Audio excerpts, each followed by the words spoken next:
Welcome back to Verified Fears. I'm your host, and today we're exploring one of America's most visited locations, Walmart. These aren't urban legends, but real accounts from real people who experienced something genuinely disturbing during routine shopping trips.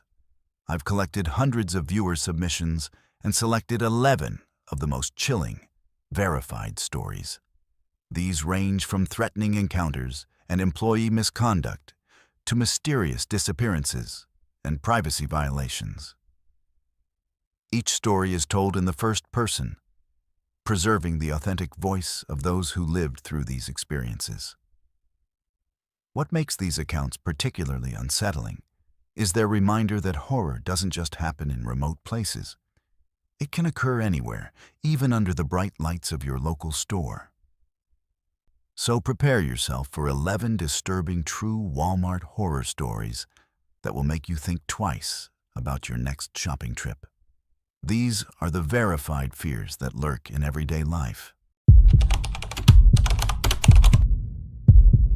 My name is Samantha, and I'm a 24-year-old elementary school teacher living in Phoenix, Arizona. What happened to me 6 months ago at the Walmart on 75th Avenue still gives me panic attacks, and I haven't been able to shop alone since. I'm sharing this story because I want other women to know that what happened to me could happen to anyone, and trusting your instincts might just save your life. It was a Sunday evening around 7 p.m., and I had just finished grading papers for my third grade class.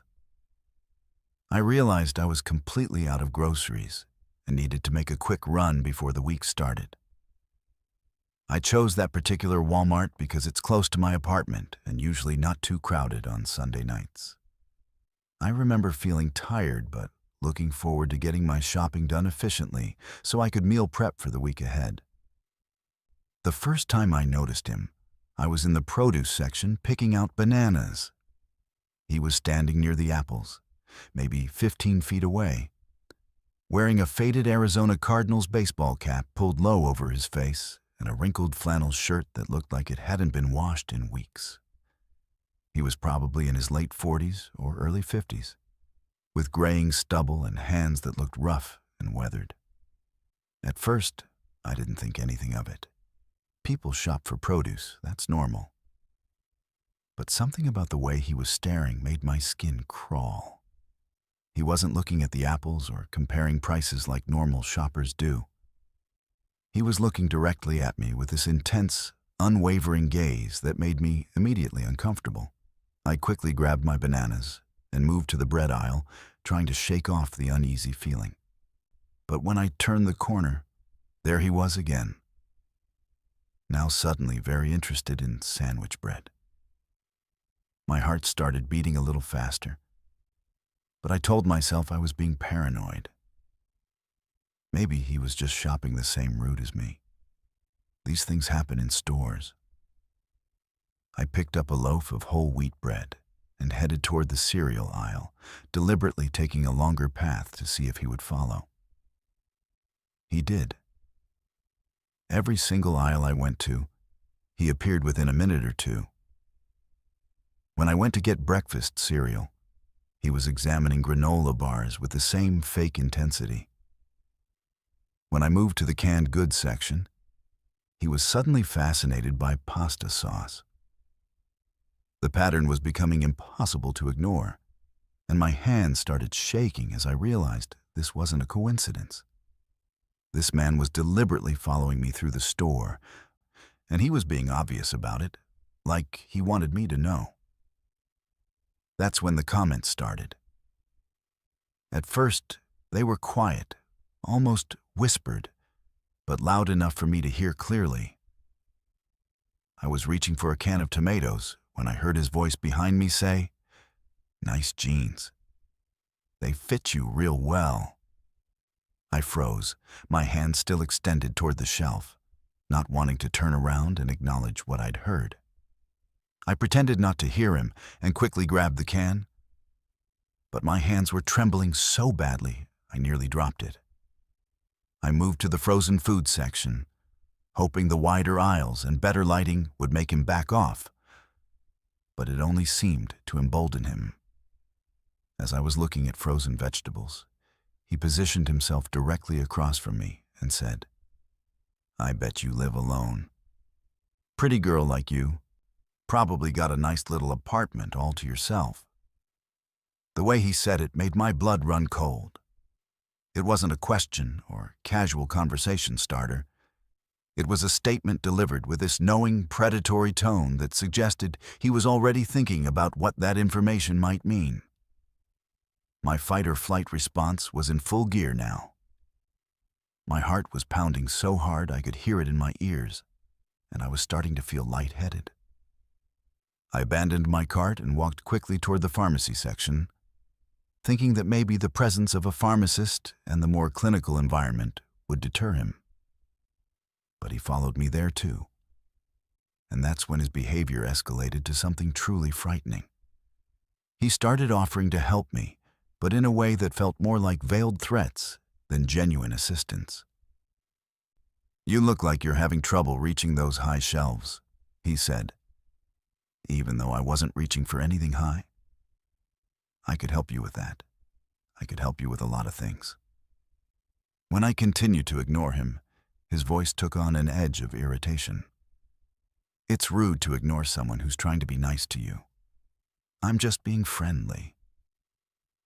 The word friendly coming from his mouth made my skin crawl.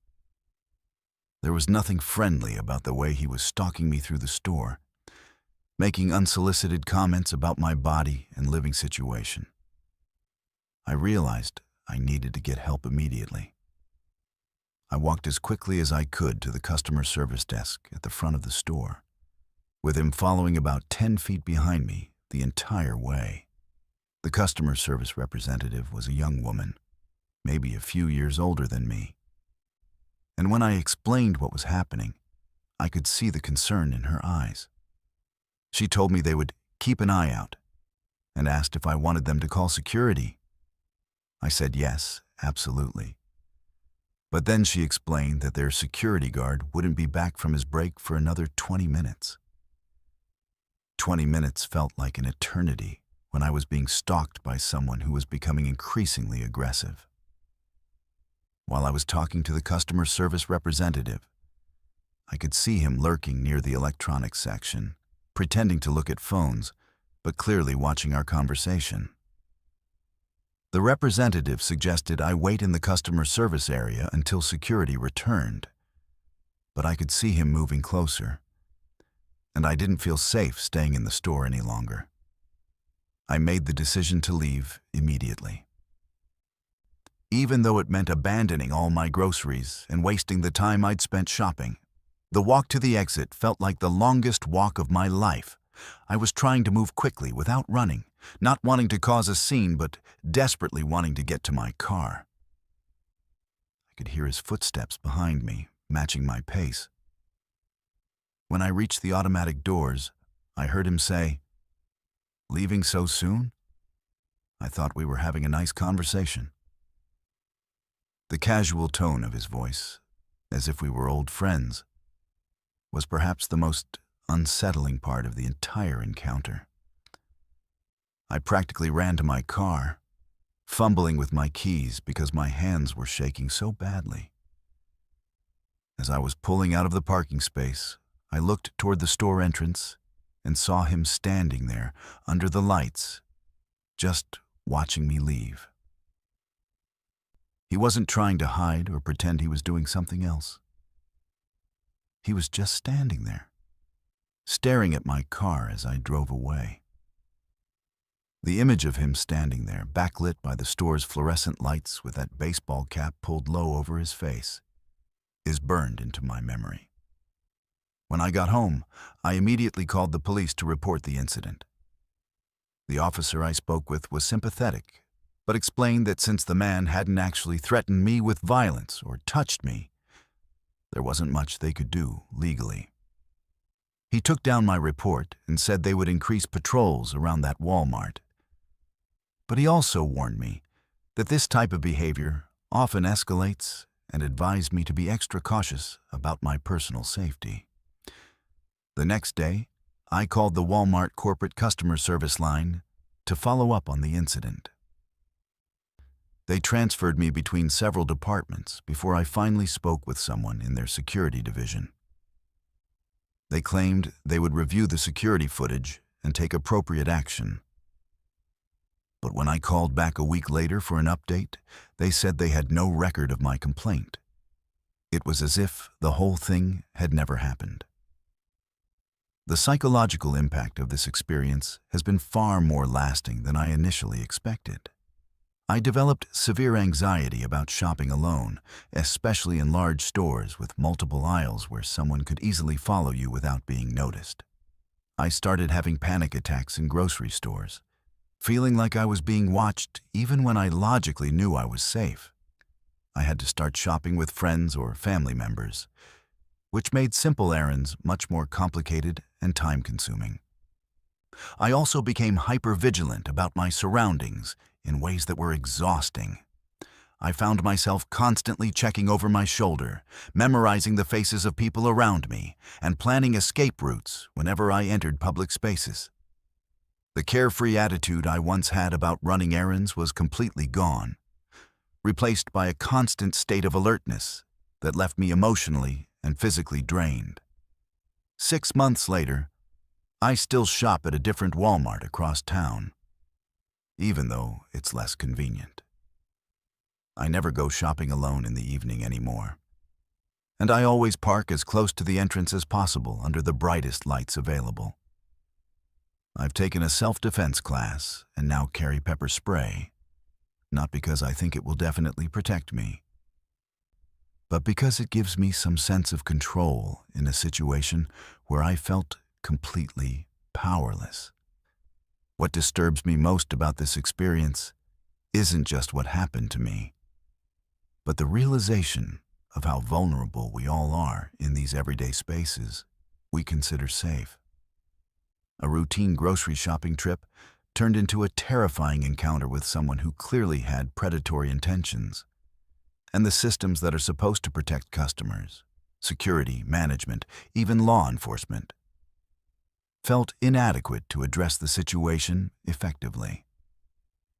I'm sharing this story because I want other women to trust their instincts when something feels wrong. That uncomfortable feeling I had when I first noticed him staring was my intuition trying to protect me. And I'm grateful I listened to it instead of dismissing it as paranoia. If you ever find yourself in a similar situation, don't worry about being polite or avoiding a scene. Your safety is more important than social conventions, and anyone who makes you feel unsafe in a public space is counting on your reluctance to make a fuss. My name is Carson, and I'm a 39-year-old IT specialist working in Houston, Texas. I consider myself a pretty level-headed person, having worked in corporate environments for over 15 years, and I don't typically get rattled by much. But what I witnessed on a Tuesday evening at the Walmart Supercenter on Westheimer Road fundamentally changed how I view the thin veneer of civilization that keeps our society functioning.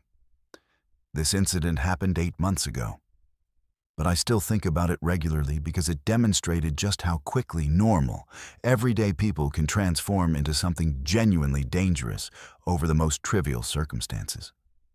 It was approximately 6:30 p.m. on a weekday, and I had stopped at Walmart after work to pick up a few essentials: printer paper for my home office, some groceries for dinner, and a birthday card for my nephew.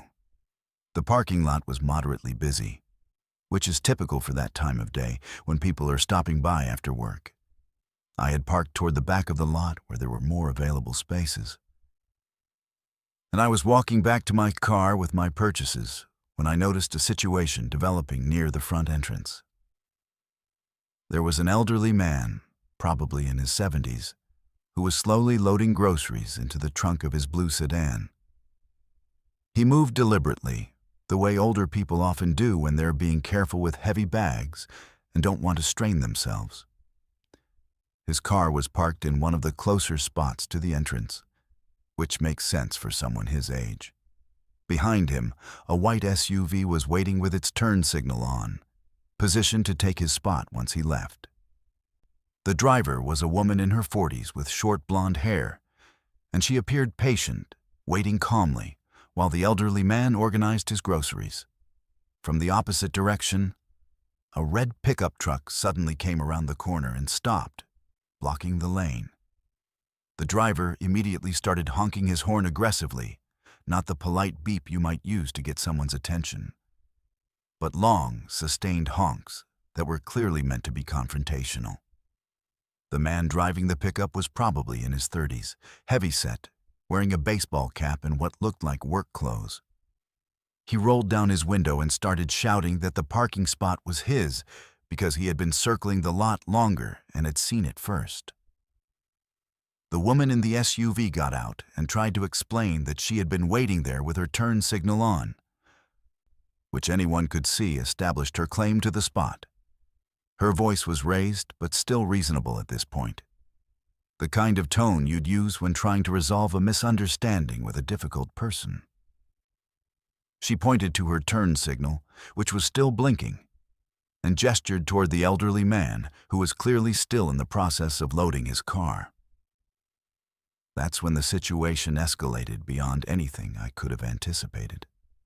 The pickup truck driver got out of his vehicle, and I immediately noticed he was carrying something in his right hand. It took me a moment to process what I was seeing, but it was a tire iron, one of those L-shaped metal tools used to change tires.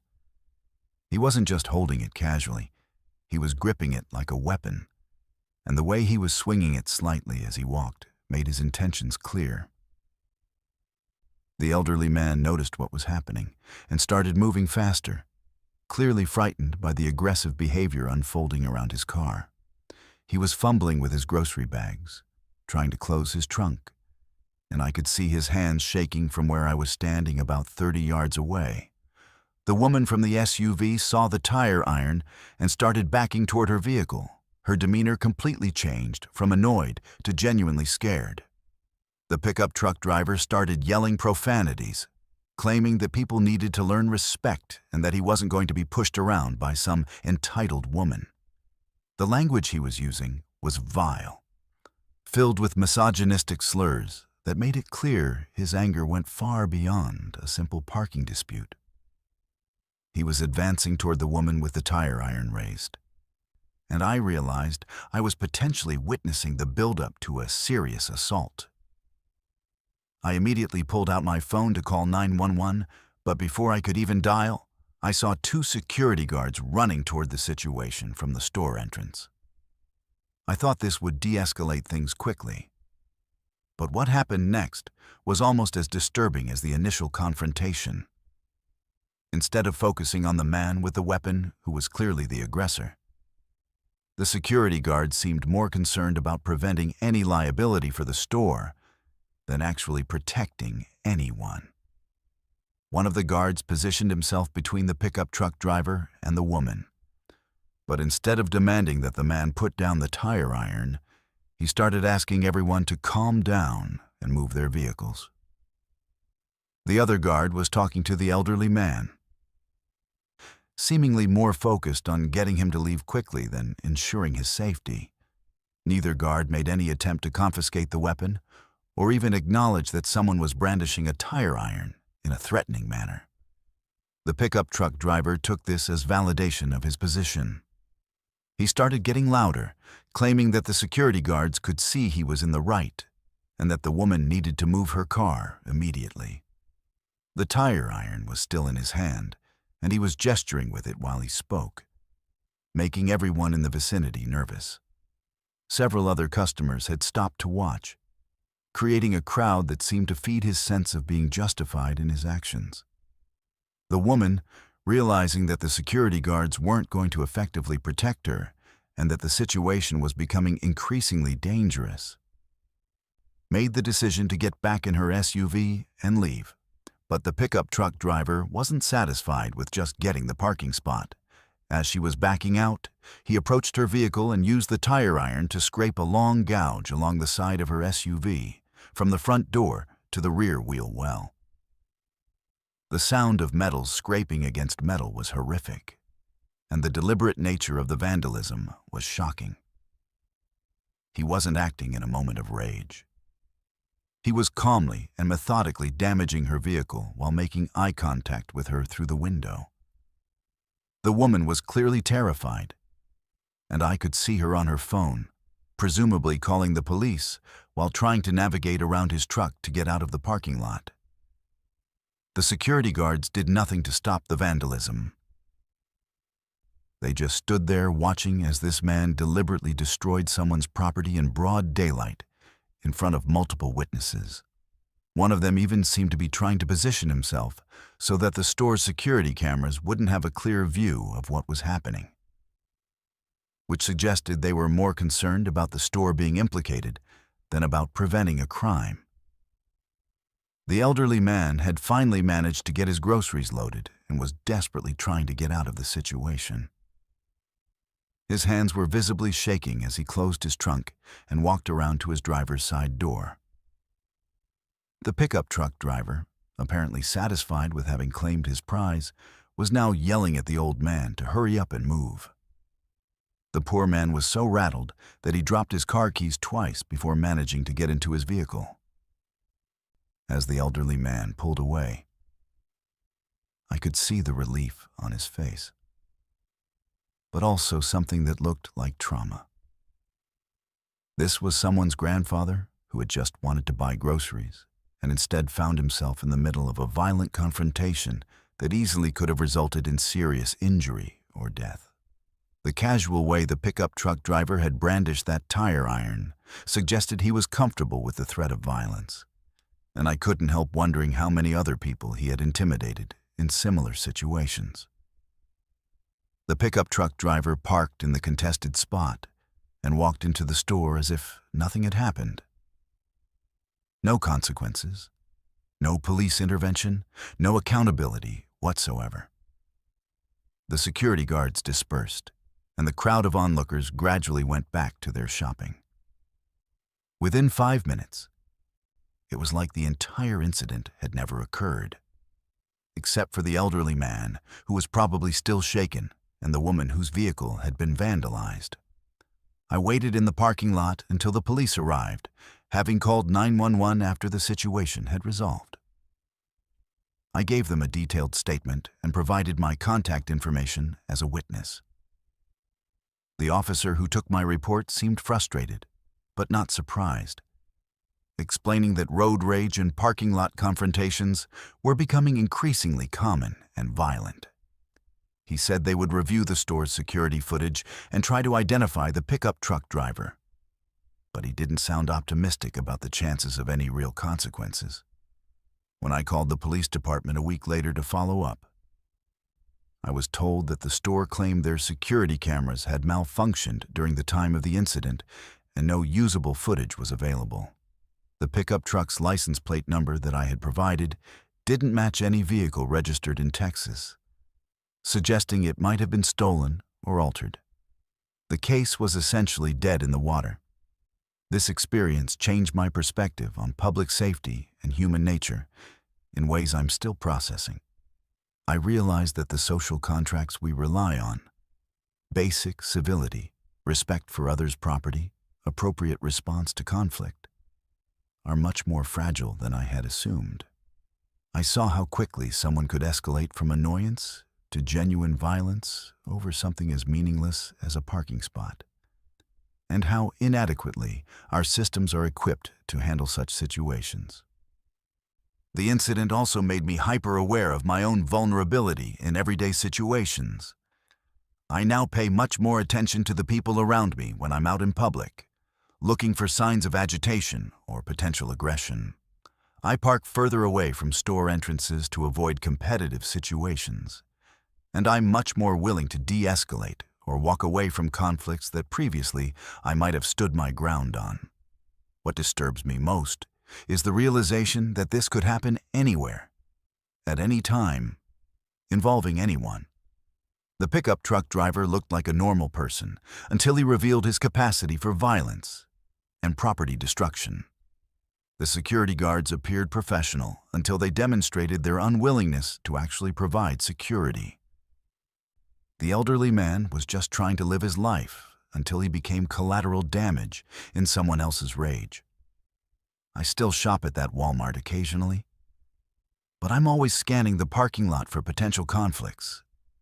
And I've never again assumed that the presence of security guards means I'm actually safe. This is Neve, and I'm a 19-year-old college student at Arizona State University in Chandler. I work part-time at a local restaurant that closes at midnight, so I'm used to being out late and seeing some pretty interesting characters during the late-night hours. But what I witnessed at the 24-hour Walmart on Alma School Road fundamentally challenged my understanding of what normal human behavior looks like. And it left me questioning whether some people are just fundamentally different from the rest of us in ways that can't be explained by mental illness or substance abuse alone. This happened about 4 months ago on a Thursday night, or technically Friday morning, around 1:30 a.m. I had just gotten off work and needed to pick up some groceries for the weekend since I wouldn't have time to shop during normal hours. I actually prefer shopping late at night because the stores are quieter, there are no crowds, and you can move through the aisles at your own pace without dealing with long checkout lines or screaming children. The late-night crowd at Walmart is usually pretty harmless. Other night shift workers, college students like me, and the occasional insomniac picking up necessities. When I first walked into the store, everything seemed normal. The overnight crew was restocking shelves. There were maybe a dozen other customers scattered throughout the store.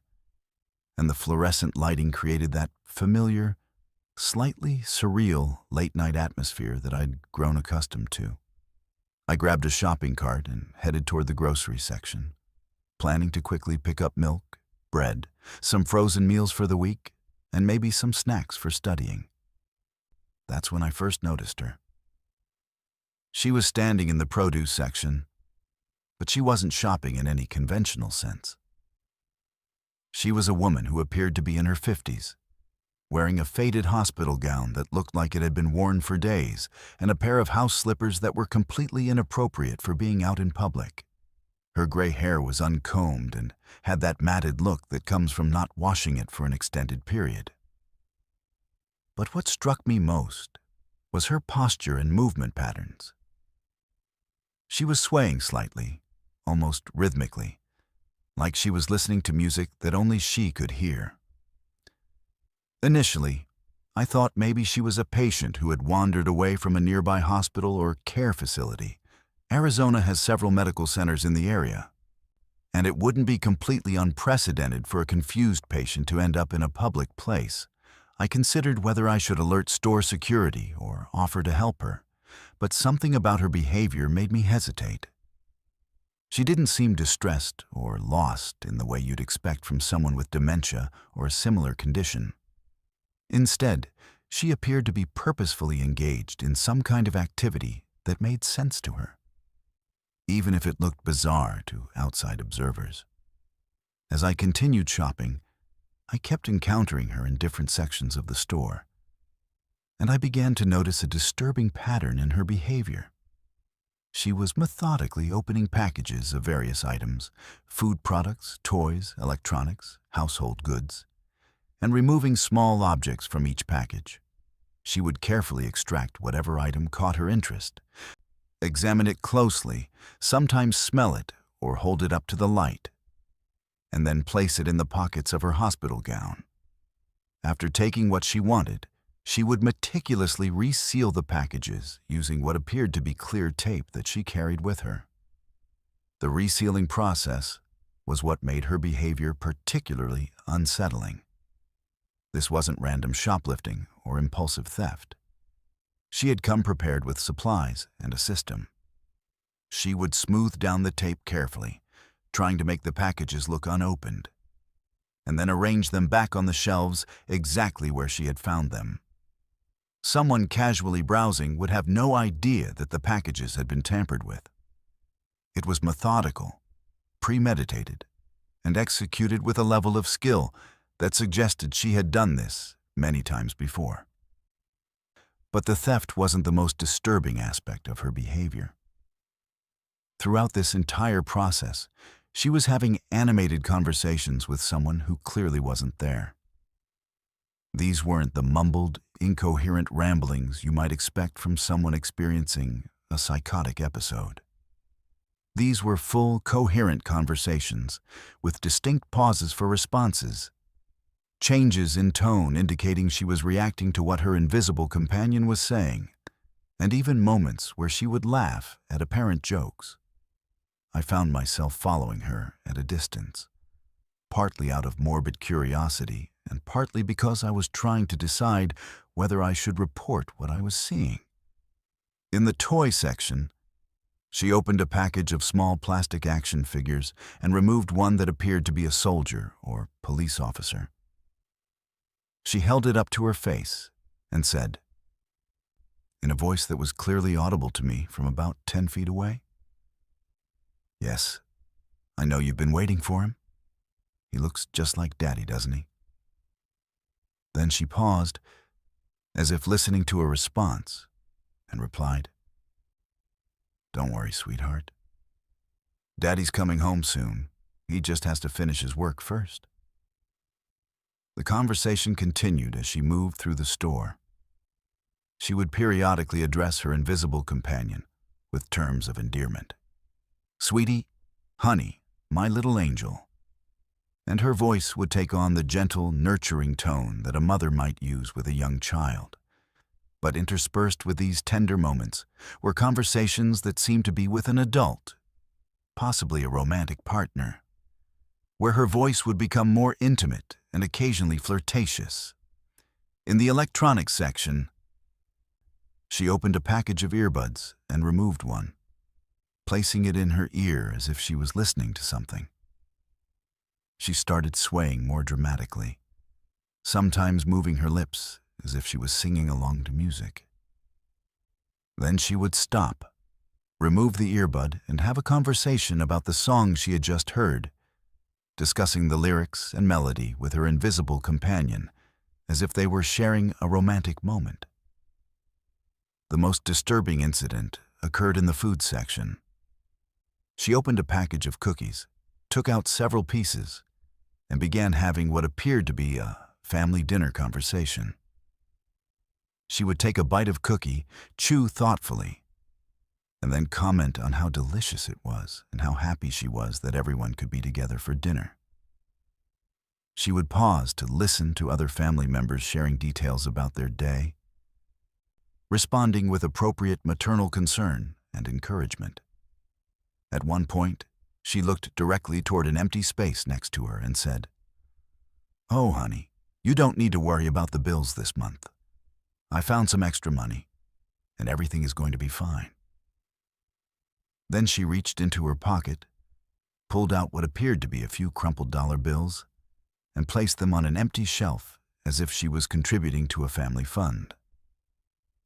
I finally decided I needed to report what I was seeing, partly because of the theft, but mostly because I was concerned about her welfare. I found a store employee, a young man who was restocking shelves in the pharmacy section, and explained what I had witnessed. His reaction was not what I expected. Instead of seeming surprised or concerned, he just nodded wearily and said, "Oh, that's Margaret. She comes in a few times a week." When I pressed him for more details, explaining that she was clearly stealing merchandise and might need medical assistance, he seemed reluctant to discuss the situation. He eventually admitted that the store management was aware of the situation, but that they had decided not to pursue any legal action. He said something about her not really hurting anyone, and that the items she took were small things that didn't significantly impact the store's inventory. This response troubled me almost as much as Margaret's behavior itself. The employee's casual attitude suggested that this wasn't an isolated incident, but rather an ongoing situation that the store had chosen to ignore. I asked if anyone had ever tried to get her help or contact social services, and he just shrugged and said that wasn't his job. I continued watching Margaret for another 20 minutes, documenting her behavior in my mind because I was considering making a more formal report to authorities. The pattern continued. She would open packages, remove small items, reseal everything carefully, and have conversations with invisible people throughout the process. Her movements were deliberate and purposeful, suggesting a level of cognitive function that made her situation even more puzzling. As I was finally ready to check out and leave, I saw her in the parking lot under one of the bright security lights. She was standing perfectly still, looking up at the sky, having what appeared to be an intense conversation with someone. Her body language suggested she was arguing or pleading, with her hands gesturing emphatically and her voice occasionally rising to a level I could hear from inside the store. When I walked to my car, I could hear fragments of what she was saying. She was talking about coming home, about promises that had been broken, and about waiting for someone who never arrived. The pain in her voice was unmistakable, and for the first time during this entire encounter, she sounded genuinely distressed rather than engaged in pleasant conversation. I later learned from a friend who works at that Walmart that Margaret's husband had died in a car accident about 2 years ago, and she had been living in her car ever since, unable to accept his death.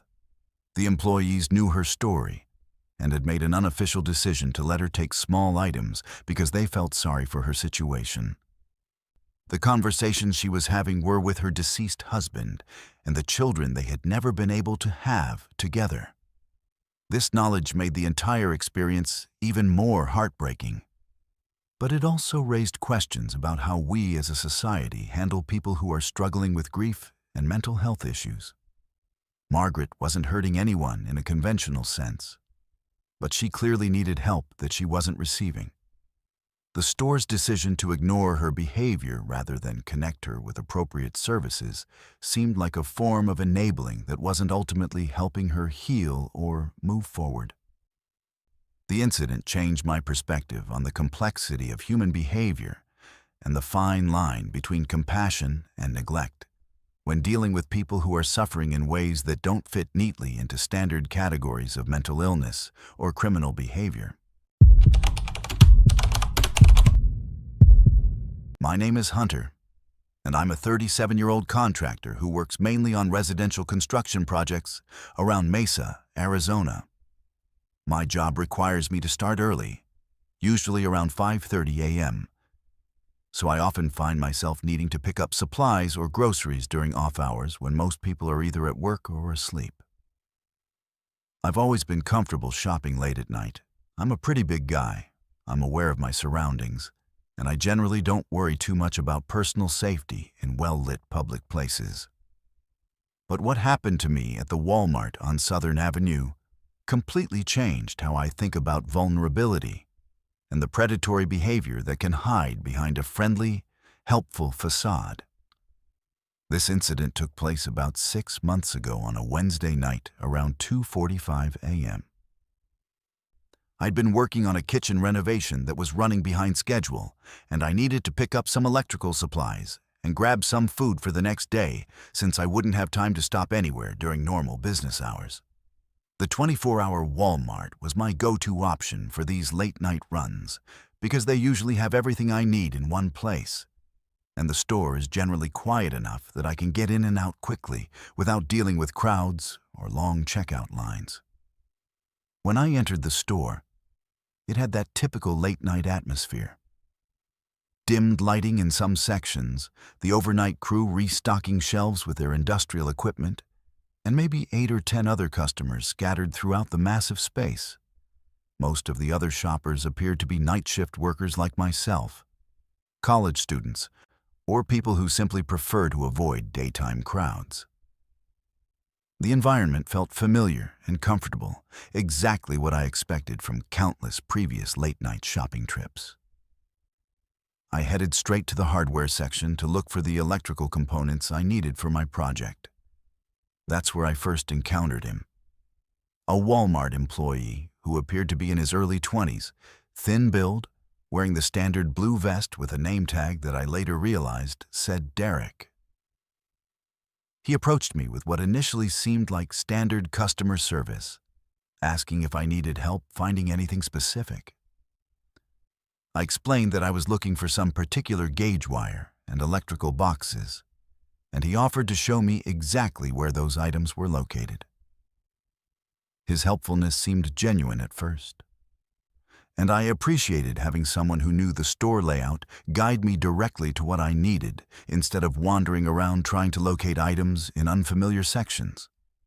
He walked with me to the electrical supplies, pointing out different options and even offering some advice about which brands he thought were better quality. His knowledge seemed legitimate, and his demeanor was friendly and professional. I thanked him for his assistance and expected him to return to whatever tasks he had been working on before I arrived. But Derek didn't leave. Instead, he continued following me as I moved through the store, maintaining what he claimed was casual conversation, but gradually becoming more intrusive with his questions. He started asking about my work, what kind of projects I was working on, where the job sites were located, what my schedule looked like. Initially, I assumed this was just friendly small talk, the kind of conversation you might have with someone who seemed interested in construction work or was considering a career change. However, his questions became increasingly specific and personal. He wanted to know what time I usually finished work, whether I lived alone, what kind of vehicle I drove, and whether I had family in the area. When I began giving shorter, less detailed answers, clearly trying to redirect the conversation or end it altogether, he didn't take the hint. Instead, he became more persistent, following me into each new section of the store and continuing to probe for personal information. The situation took a distinctly unsettling turn when I noticed Derek was carrying a small, handheld device that looked like a scanner or inventory tracker. Every time I picked up an item to examine it, he would point the device in my direction and appear to be recording something. When I asked him about it, he claimed he was doing inventory management and that he needed to track which items customers were showing interest in for some kind of corporate analysis program. His explanation didn't make sense to me. I've worked with enough retail businesses to understand basic inventory procedures, and what he was describing wasn't consistent with any standard practices I was familiar with. More importantly, I noticed that he wasn't scanning the actual items I was picking up. He was pointing the device at me personally, and the timing of his actions corresponded more with my movements than with any merchandise I was handling. My suspicion that something wasn't right intensified when I caught Derek taking pictures of me with his personal cell phone. I was in the automotive section looking at some tools when I noticed him standing at the end of the aisle, holding his phone up and clearly photographing me. When our eyes met and he realized I had seen what he was doing, he quickly put the phone away and approached me with some fabricated excuse about documenting suspicious customer behavior for loss prevention purposes. This explanation was obviously false for multiple reasons. First, I wasn't engaging in any behavior that could remotely be considered suspicious.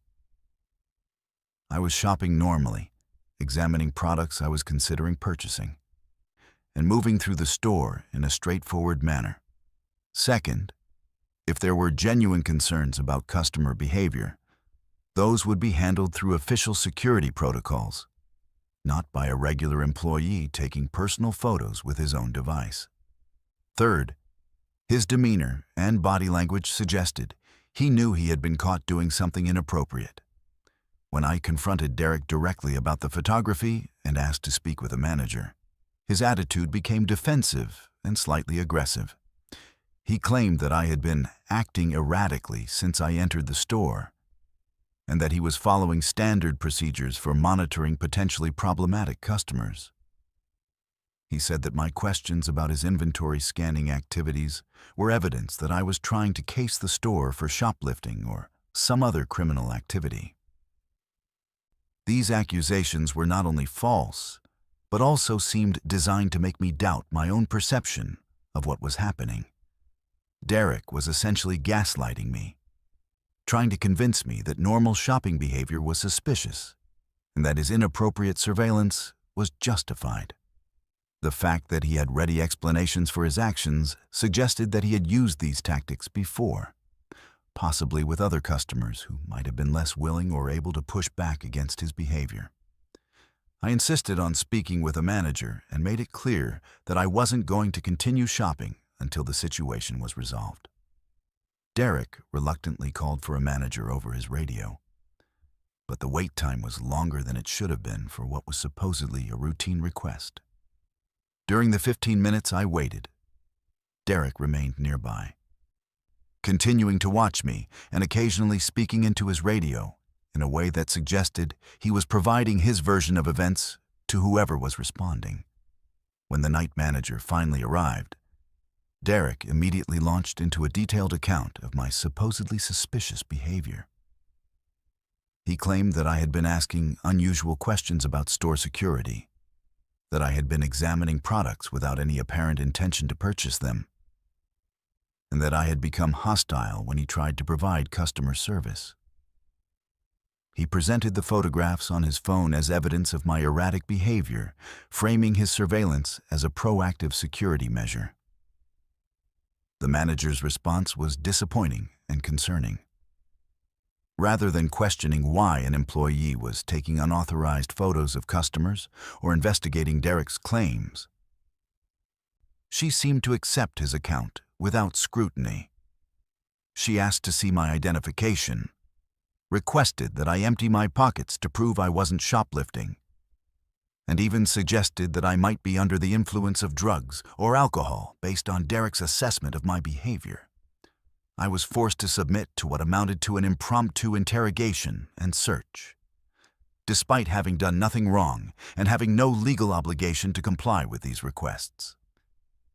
The manager examined my identification, asked detailed questions about why I was shopping so late at night, and even requested to see receipts for items I had purchased at that same store during previous visits that happened to still be in my vehicle. The entire process was humiliating and invasive, conducted in full view of other customers who were clearly wondering what kind of criminal activity I had been caught engaging in.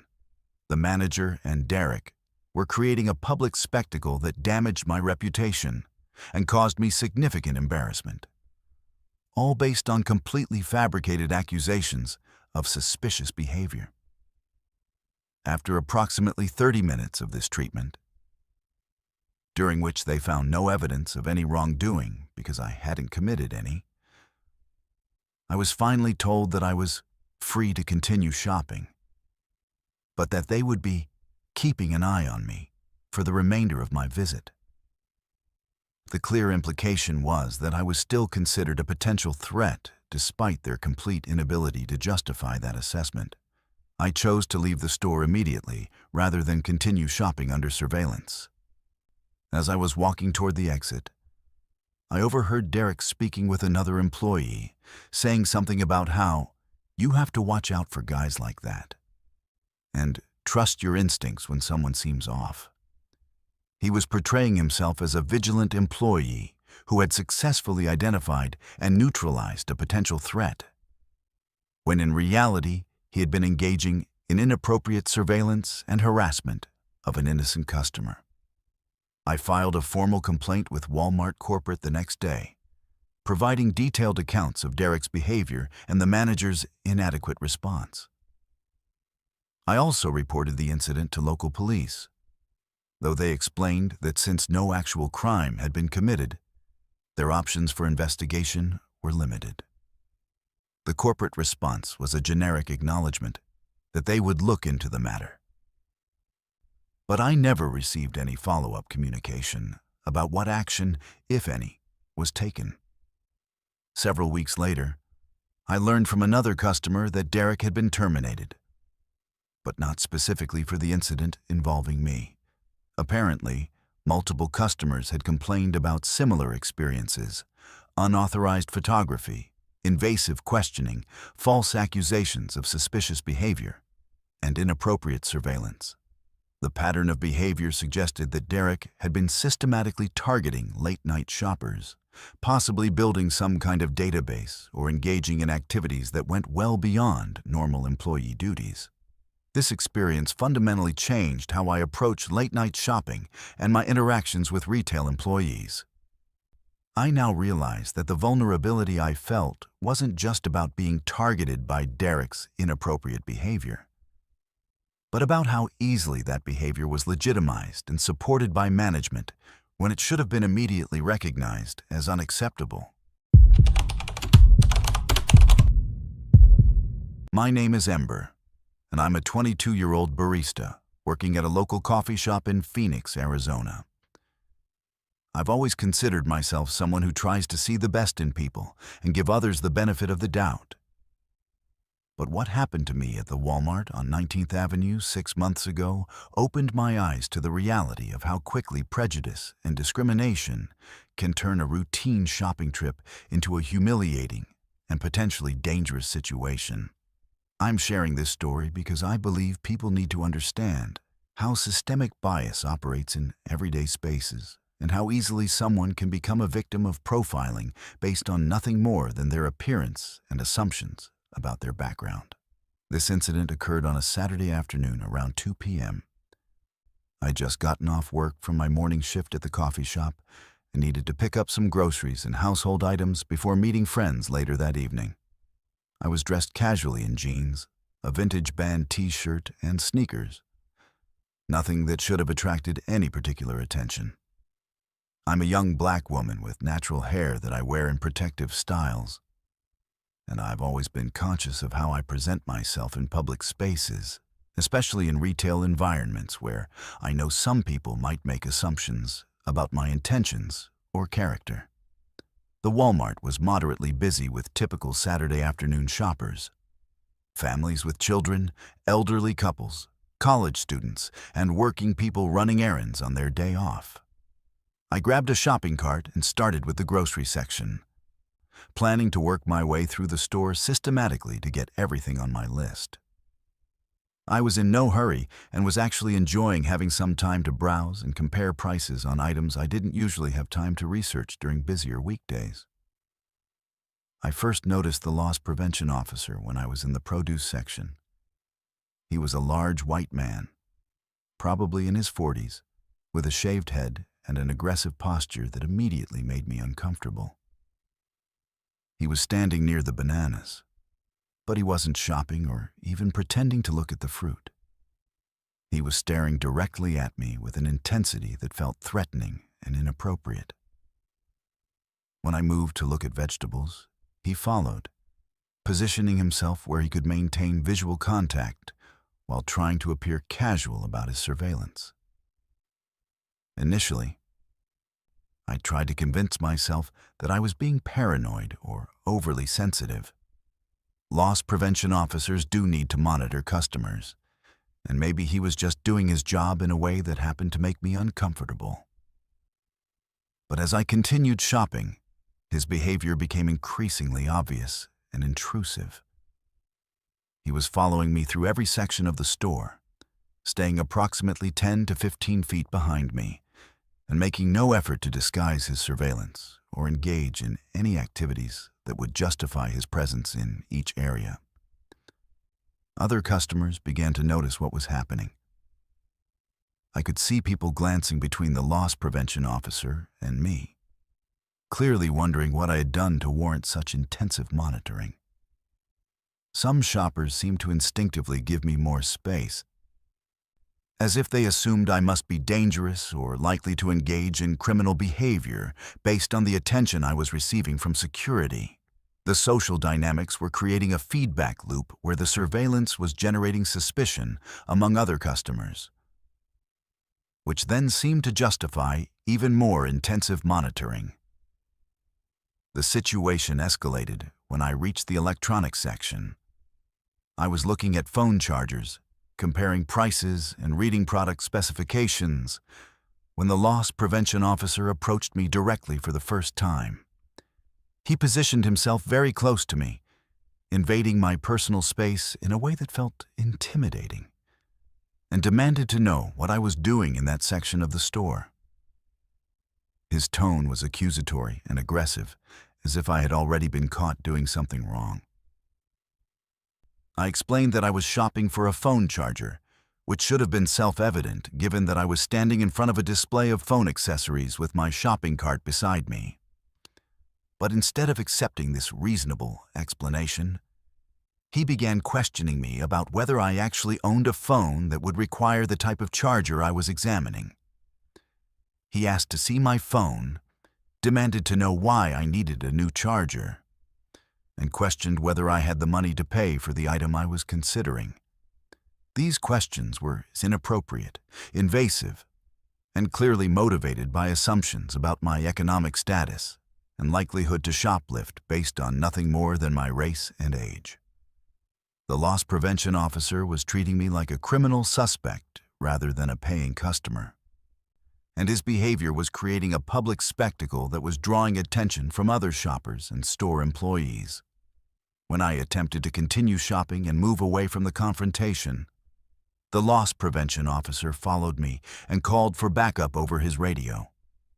Within minutes, 2 additional store employees arrived, another security guard and someone who appeared to be a floor supervisor.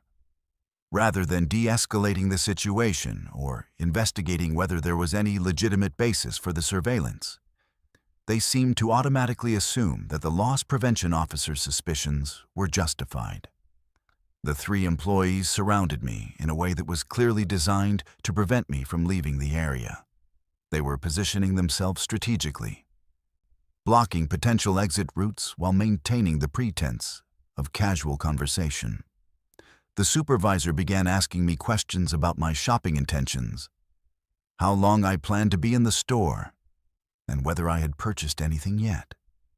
These questions had no legitimate purpose other than to intimidate me and gather information that could potentially be used against me later. I realized that I was being systematically profiled and harassed, and I decided to assert my rights as a customer. I asked to speak with a manager and requested an explanation for why I was being subjected to this treatment when I had done nothing wrong. I pointed out that I had been shopping normally, that I had made no attempt to conceal any activities, and that there was no reasonable basis for the intensive surveillance I had been receiving. The employee's response was to become more aggressive and defensive. The original loss prevention officer claimed that I had been acting suspiciously since entering the store, though he couldn't provide any specific examples of suspicious behavior when pressed for details. The supervisor suggested that my attitude and resistance to simple questions were evidence that I was hiding something and that cooperation with their investigation would be in my best interest. This was clearly an attempt to gaslight me into accepting treatment that I knew was inappropriate and discriminatory. They were trying to make me believe that normal shopping behavior was suspicious, that asking questions about my treatment was evidence of guilt, and that I had some obligation to submit to their investigation even though they had no legal authority to detain or interrogate me. The situation reached its peak when they insisted on checking my receipt and searching my bags, even though I had not yet made any purchases and therefore had no receipt to provide. When I pointed out this obvious logical flaw in their request, they claimed that I must have hidden items somewhere in the store, and that they needed to search my personal belongings to ensure I wasn't shoplifting. At this point, I was surrounded by 3 store employees, in full view of dozens of other customers who had stopped their own shopping to watch the confrontation unfold. I was being treated like a criminal suspect in a public space, based on no evidence whatsoever. And the employees were acting as if their behavior was completely normal and justified. The humiliation was overwhelming, and I could feel my heart racing as I realized how powerless I was in this situation. I agreed to the bag search because I knew I had nothing to hide and because I wanted to resolve the situation as quickly as possible.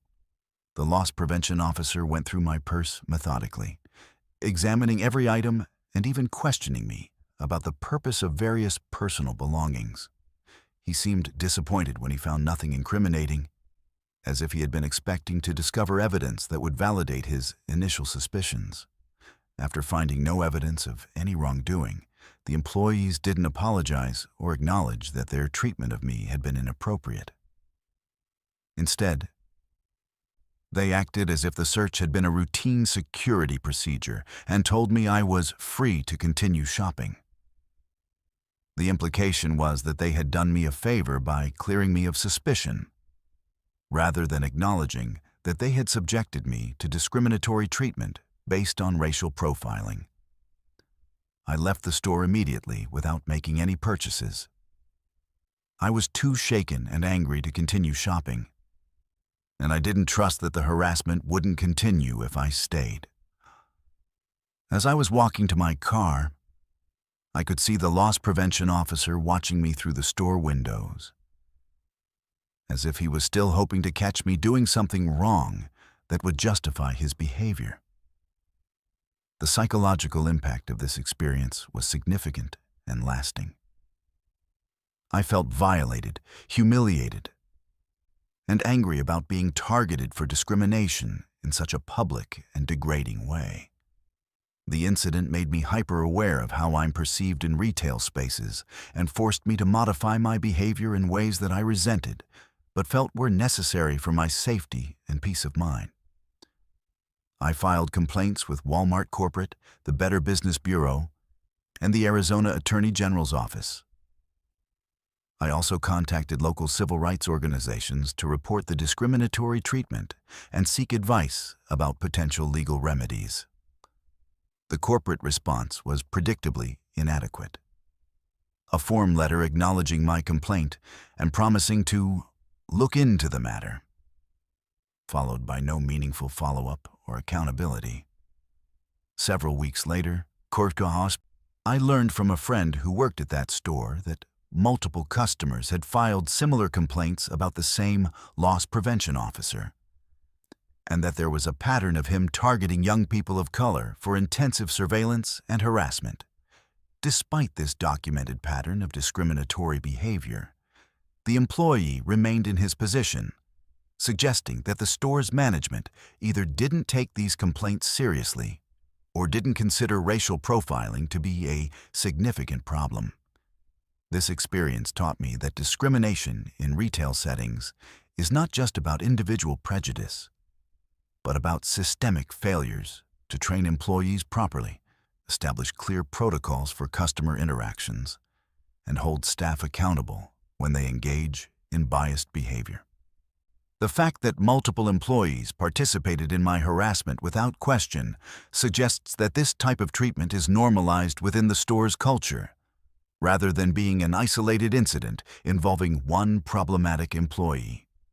I now shop at different stores whenever possible, and when I do have to visit Walmart locations, I'm constantly on guard for signs that I'm being profiled or targeted for special attention. The carefree attitude I once had about running errands has been replaced by vigilance and anxiety that I shouldn't have to experience as a paying customer in a public business. My name is Luis, and I'm a 32-year-old high school mathematics teacher living in Scottsdale, Arizona. I've always prided myself on being a patient, rational person who tries to handle conflicts diplomatically, which I suppose comes from spending my days managing classrooms full of teenagers. But what happened to me at the Walmart on Frank Lloyd Wright Boulevard 9 months ago was so egregious and deliberately humiliating that it fundamentally changed how I view corporate policies and the potential for abuse when employees are given unchecked authority over customers. This incident took place on a Friday evening around 6:30 p.m. I had just finished a long week of teaching and grading final exams, and I was looking forward to a relaxing weekend. I needed to pick up some groceries and a few items for a barbecue I was hosting for my fellow teachers the next day. The store was busy with the typical Friday evening crowd. People stopping by after work, families doing their weekly shopping, and others preparing for weekend activities. I was moving through the store efficiently, having made a list organized by section to minimize my time spent shopping. I had picked up most of what I needed and was in the pharmacy area looking for some over-the-counter allergy medication when I encountered a teenage girl, probably around 16 years old, who was clearly in distress. She was crying quietly and kept looking around nervously, clutching a small package of makeup items that she appeared to be trying to hide under her jacket. As a teacher, I'm trained to recognize when young people are in trouble, and my instinct was to see if she needed help or if there was an adult I could contact on her behalf. Before I could approach her, however, a loss prevention officer appeared and confronted her about the concealed merchandise. She immediately broke down, admitting that she had taken the items and apologizing profusely. She explained that she was trying to buy makeup for her school's homecoming dance, but didn't have enough money, and she had made a stupid, impulsive decision to try to steal what she couldn't afford. The loss prevention officer was a middle-aged man who seemed to take particular pleasure in having caught someone in the act of shoplifting. Instead of handling the situation with the discretion and professionalism you would expect when dealing with a minor who had clearly learned her lesson and was genuinely remorseful, he decided to turn the incident into a public spectacle that I can only describe as psychological torture. He made the girl stand at the customer service desk at the front of the store, holding the stolen makeup items above her head like some kind of trophy, while he loudly announced to every customer within earshot that she was a thief. He wasn't just informing people about the situation. He was deliberately drawing attention to her, making sure that as many people as possible would witness her humiliation. He seemed to believe that public shaming was an appropriate form of punishment. And he was clearly enjoying the power he had over this frightened teenager.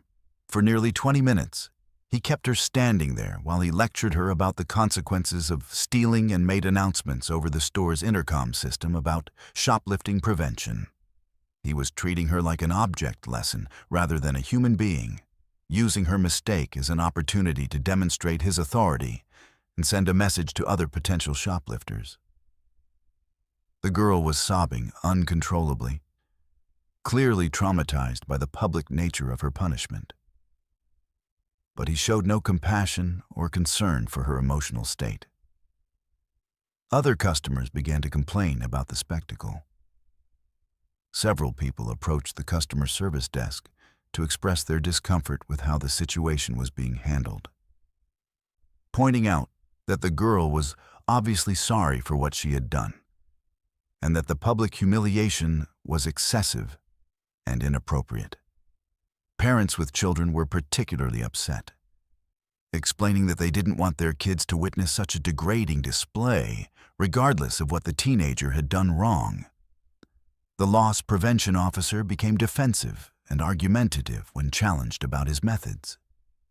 He claimed that he was preventing future crime, and that public shaming works better than anything else when dealing with young shoplifters.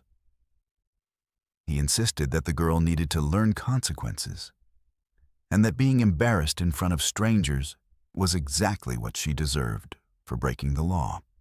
His attitude suggested that he viewed compassion or discretion as weakness, and that maximum humiliation was the most effective deterrent.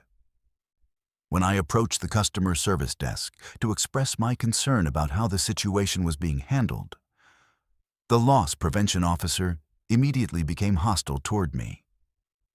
He demanded to know why I was interfering in store business and suggested that anyone who defended shoplifters was probably a thief themselves. He accused me of trying to distract him so that other people could steal merchandise while his attention was diverted, which was obviously a ridiculous and unfounded accusation.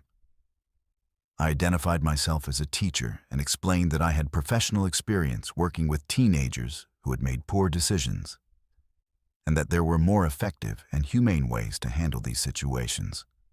I pointed out that the public humiliation could cause lasting psychological damage, and that the girl had already learned her lesson without needing to be further traumatized. I suggested that they contact her parents and handle the matter privately, as would be appropriate when dealing with a minor.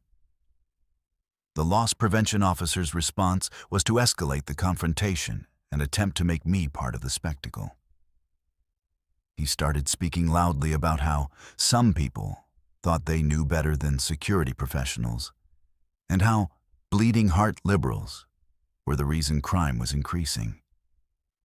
He was clearly trying to turn other customers against me by framing my concern for the teenagers' welfare as enabling criminal behavior. When the girl's mother finally arrived, she was horrified by what she found. Her daughter was still standing at the front of the store, holding the stolen items, surrounded by gawking customers, and clearly in a state of emotional collapse. The mother immediately demanded to know why her daughter was being subjected to public humiliation instead of being handled through proper legal channels. She pointed out that the treatment her daughter was receiving was potentially illegal, and that she was considering contacting both the police and an attorney. The loss prevention officer's attitude changed immediately when faced with the possibility of legal consequences. He suddenly became much more professional and started talking about standard procedures and company policy, as if the public shaming had been required rather than his personal choice. He tried to frame the situation as a learning experience that would benefit the teenager in the long run. But it was obvious that he was backtracking because he realized he might have crossed legal boundaries. The mother refused to accept these explanations and demanded to speak with the store manager immediately.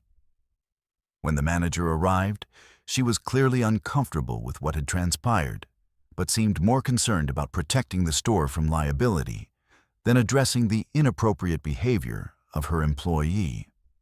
She offered vague apologies and promised to review the situation, but she didn't take any immediate action to discipline the loss prevention officer or acknowledge that his behavior had been unacceptable. The teenager was ultimately released to her mother's custody with a warning, and no formal charges were filed. However, the psychological damage had already been done.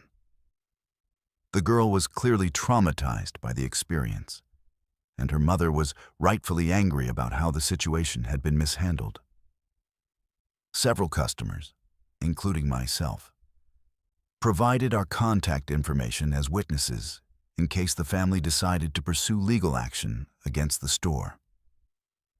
I filed a detailed complaint with Walmart Corporate the following Monday, describing the loss prevention officer's behavior and explaining why his methods were inappropriate and potentially harmful. I emphasized my professional background working with teenagers and provided specific recommendations for how similar situations should be handled in the future. I also pointed out that the public spectacle had created a hostile environment for other customers and that several people had expressed discomfort with witnessing the girl's humiliation. The corporate response was disappointing and inadequate. I received a form letter acknowledging my complaint and promising that the matter would be investigated. But there was no follow-up communication and no indication that any disciplinary action had been taken. When I called the store directly several weeks later to inquire about the status of my complaint, I was told that personnel matters were confidential and that they couldn't provide any information about whether the loss prevention officer was still employed or had received additional training. Several months later, I encountered the same loss prevention officer at the same store, and he was still employed in the same position. When he saw me, he made a point of following me through the store and watching my activities closely, clearly attempting to intimidate me and discourage me from shopping there. His behavior suggested that not only had he faced no consequences for his previous inappropriate conduct, but that he felt justified in retaliating against customers who had complained about his methods. This experience taught me several disturbing lessons about corporate accountability and the potential for abuse when employees are given authority over customers without proper oversight or training. The loss prevention officer's behavior wasn't just unprofessional. It was cruel and potentially damaging to a young person who had made a mistake and was already facing appropriate consequences. The fact that store management failed to address the situation meaningfully suggested that such behavior was either explicitly approved or implicitly tolerated as part of the store's culture. The incident also highlighted the powerlessness that customers can feel when confronted with employee misconduct in retail settings. Despite filing detailed complaints and providing professional recommendations for improvement, I had no effective recourse. When the store chose to ignore my concerns and take no corrective action, the loss prevention officer continued to work in a position where he could potentially harm other customers, and there seemed to be no mechanism for holding him accountable for his behavior. As an educator, I was particularly troubled by the missed opportunity to handle the situation in a way that could have been genuinely educational for the teenager involved. Instead of learning about accountability, consequences, and the importance of making better choices, she learned about humiliation, abuse of authority, and the cruelty that can hide behind official policies. The experience likely caused more psychological harm than any constructive learning, and it represented a failure of the systems that should protect young people who make mistakes.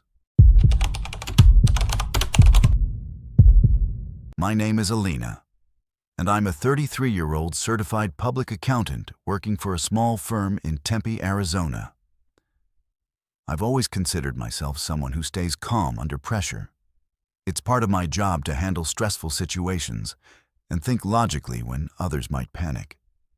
But what happened during a massive power outage at the Walmart on Baseline Road 7 months ago showed me just how quickly civilization can break down when people are scared, trapped, and anonymous in the darkness. The experience left me with a profound understanding of how fragile the social order really is, and how easily ordinary people can become dangerous when they think no one is watching. This incident occurred on a Thursday evening around 8:30 p.m. during the summer, when Arizona was experiencing record-breaking heat and strain on the electrical grid. I had stopped at Walmart after working late to pick up some groceries and a few household items before heading home. The store was moderately busy with evening shoppers, and I was taking my time browsing since I wasn't in any particular hurry.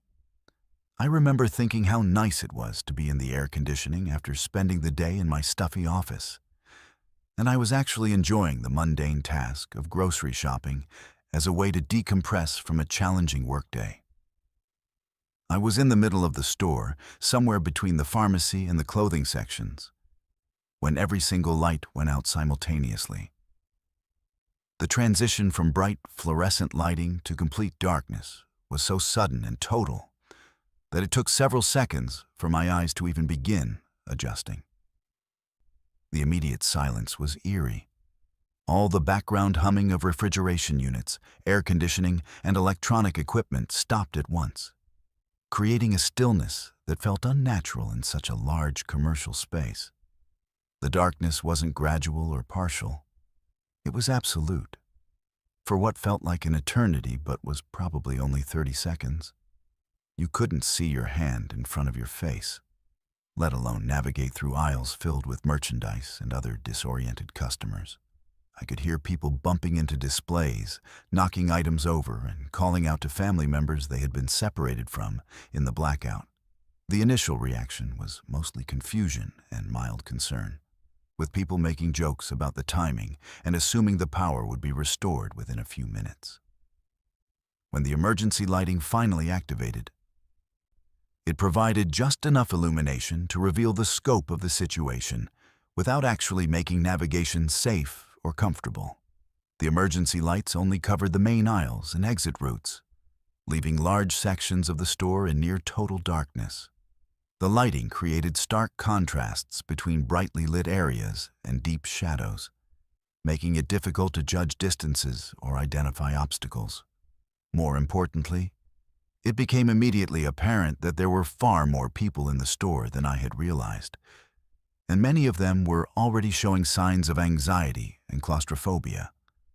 The first announcement came about 5 minutes after the power failure, informing customers that the outage was affecting a large area and that the store's doors had automatically locked as a security measure.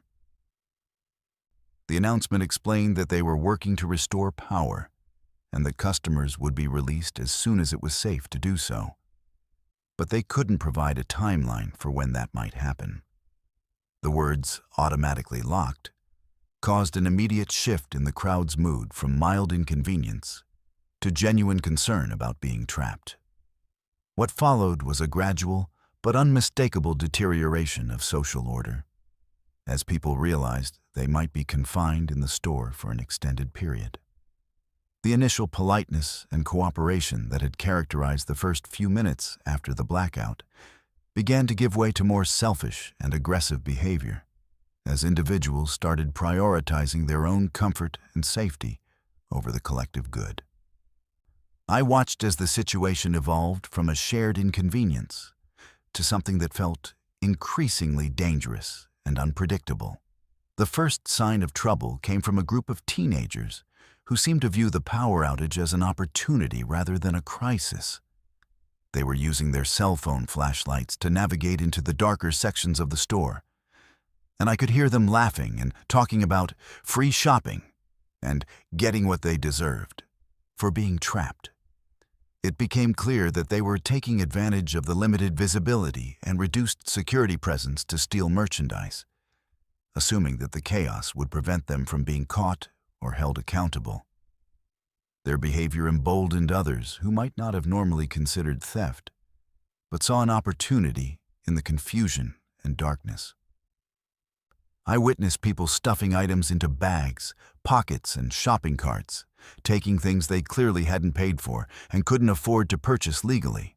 Some were grabbing necessities like water and snacks, which might have been understandable given the circumstances.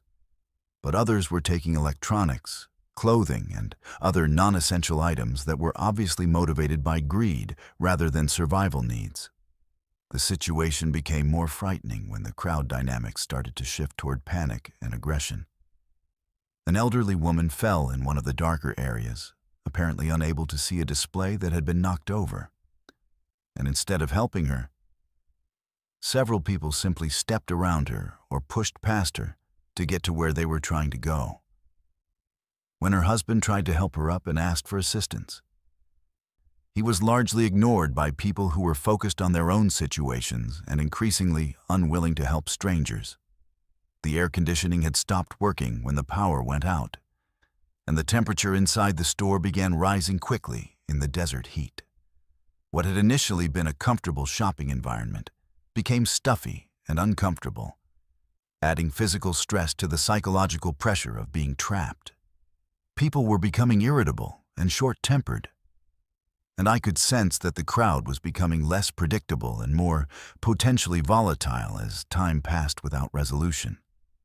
Children were crying, which added to the stress and chaos, and parents were struggling to keep their families together in the limited visibility.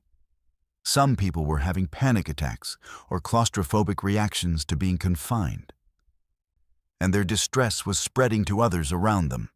The sound of crying, arguing, and general distress was creating a feedback loop of anxiety that was making everyone more agitated and less rational in their decision-making. About an hour into the outage, there was a surge toward the exit doors when someone spread a rumor that they had been unlocked.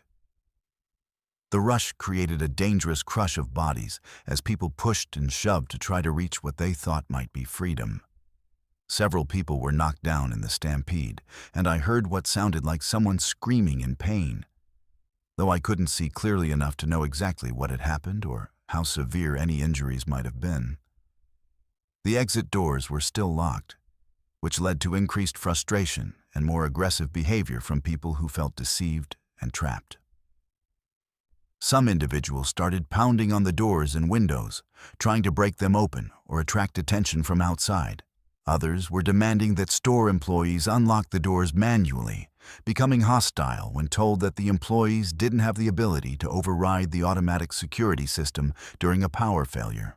I positioned myself near what seemed to be a relatively safe area close to the pharmacy, trying to stay out of the main flow of foot traffic while keeping an eye on the various situations developing throughout the store.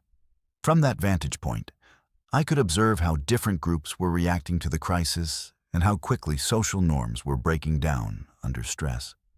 The contrast between people's public personas and their behavior in what they perceived as an anonymous, consequence-free environment was startling and disturbing. Some customers were organizing themselves constructively, sharing cell phone lights to help others navigate safely and trying to maintain order in their immediate areas. But these positive efforts were being undermined by others who were taking advantage of the chaos to engage in behavior they would never consider under normal circumstances. The store had essentially become a microcosm of society under extreme stress, revealing both the best and worst aspects of human nature in a compressed time frame. The most frightening aspect of the experience was realizing how quickly the situation could have escalated to serious violence if the power outage had lasted longer or if the crowd had become more panicked. I could see the potential for stampedes, fights over resources, and other dangerous scenarios developing as people became more desperate and less willing to follow normal social conventions. The thin line between civilization and chaos was becoming increasingly apparent as the evening progressed. When the power was finally restored after nearly 2 hours, the sudden return of bright lighting revealed the full extent of what had transpired during the blackout. Merchandise was scattered throughout the store, displays had been knocked over, and there was clear evidence of widespread theft and property damage. The cleanup process was extensive, and I later learned that the store had to close for 3 days to assess inventory losses, repair damaged fixtures, and review security footage to identify people who had stolen merchandise during the outage. Several customers required medical attention for injuries sustained during the crowd's surges and falls in the darkness. The psychological impact on many people, particularly children and elderly customers, was significant and lasting. What should have been a minor inconvenience had turned into a traumatic experience that revealed the vulnerability of everyone involved and the inadequacy of emergency procedures designed to handle such situations. The experience changed my perspective on emergency preparedness, crowd dynamics, and the reliability of the systems we depend on for safety and order in public spaces. I realized that being trapped with a crowd of strangers during a crisis could be more dangerous than the original emergency itself, and that individual behavior under stress could create risks that were far more immediate and threatening than external threats. I now avoid shopping during peak hours when possible, and I'm much more aware of exit locations and emergency procedures whenever I'm in large public spaces. The power outage at Walmart taught me that ordinary people can become unpredictable and dangerous when they feel trapped and anonymous, and that the social contracts we rely on for civility and cooperation are far more fragile than most of us realize. My name is Jasper, and I'm a 41-year-old police officer with the Houston Police Department, working in community patrol for the past 12 years. In my line of work, I've seen more disturbing crime scenes and human suffering than most people encounter in a lifetime. So I don't shock easily or jump to dramatic conclusions about situations that might seem suspicious to civilians. But what I discovered at the Walmart on Veterans Memorial Drive 10 months ago was so deeply troubling that it still affects how I think about personal safety in public spaces and the responsibility we all have to look out for one another. This wasn't just about finding evidence of a crime. It was about realizing how many people had failed to act when someone was in desperate need of help. This incident occurred on a Tuesday evening around 9:45 p.m. I was off duty, still wearing civilian clothes, and had stopped at the 24-hour Walmart to pick up some supplies I needed for a home repair project I was working on during my days off. I prefer shopping late at night when possible because the stores are less crowded. And after spending my shifts dealing with the public in official capacity, I appreciate being able to run errands without the potential for work-related interruptions or recognition. I had been in the store for about 20 minutes, gathering the items I needed from the hardware and automotive sections, when I realized I needed to use the restroom before making the drive home. I headed toward the back of the store where the public facilities are located, past the pharmacy and vision center toward the employee areas where the customer restrooms are typically situated in most Walmart layouts.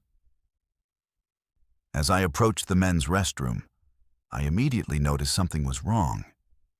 There was a distinct smell that didn't belong in a retail environment. Metallic and organic, unmistakable to someone with my professional background. It was the smell of blood, and it was strong enough to be noticeable from several feet away from the restroom entrance. My training kicked in immediately, and I became alert to the possibility that I was approaching a crime scene or medical emergency. The restroom door was propped open with a wet floor sign, which struck me as unusual since most stores don't typically leave restroom doors open during operating hours. As I got closer, I could see that there were dark stains on the floor leading from the entrance toward the back of the restroom, and the smell was becoming stronger and more unmistakable. My professional instincts told me to proceed carefully and be prepared for whatever I might find inside. When I entered the restroom, I could see that one of the stall doors was closed, and there was a significant amount of blood pooled on the floor around the base of the stall. The blood wasn't fresh. It had the darker, congealed appearance that indicates it had been there for several hours. But the quantity was alarming, suggesting serious injury or trauma rather than a minor accident like a nosebleed or small cut. I called out to see if anyone was in the stall and needed assistance, but there was no response. The silence was ominous, and I was increasingly concerned that I might be about to discover a deceased person or someone who was unconscious and in critical condition. I pushed open the stall door, expecting to find a victim, but instead discovered something that was almost more disturbing: evidence of violence with no victim present. The inside of the stall was covered in blood spatter patterns that my training allowed me to interpret as signs of a serious assault. The walls had blood at various heights, suggesting either multiple impacts or that someone had been beaten while trying to defend themselves or escape. There were also what appeared to be defensive wounds patterns and signs of a struggle, including damaged fixtures and torn clothing fibers caught on rough edges. Most troubling was the quantity of blood and the fact that whoever had been injured was no longer present. The blood loss suggested injuries that would require immediate medical attention, but there was no indication that emergency services had been called or that the victim had received help. The scene suggested that someone had either left on their own, despite serious injuries, or had been moved by others after the assault occurred. I immediately called 911 from my cell phone to report the discovery and request that patrol units and medical personnel respond to the scene. While I was waiting for the first responders to arrive, I spoke with store employees to try to understand how long the restroom had been in this condition and whether anyone had reported finding anything unusual or concerning. The responses I received from store personnel were deeply disturbing and suggested a pattern of negligence that had potentially put someone's life at risk. Multiple employees acknowledged that customers had complained about a bad smell in that restroom throughout the day. But rather than investigating the source of the odor, they had simply placed out-of-order signs on some of the other stalls and assumed it was a plumbing issue. One cashier told me that at least 3 customers had mentioned the smell to her during her shift, and one had specifically said it smelled like something had died in the restroom. Another employee admitted that he had noticed the odor when he walked past the area earlier in the day, but had assumed maintenance would handle whatever the problem was. No one had actually entered the restroom to investigate or determine whether there might be a medical emergency or safety hazard.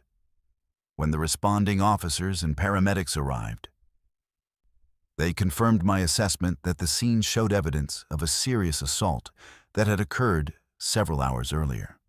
The blood spatter analysis suggested that someone had sustained injuries that would have been life-threatening without immediate medical attention.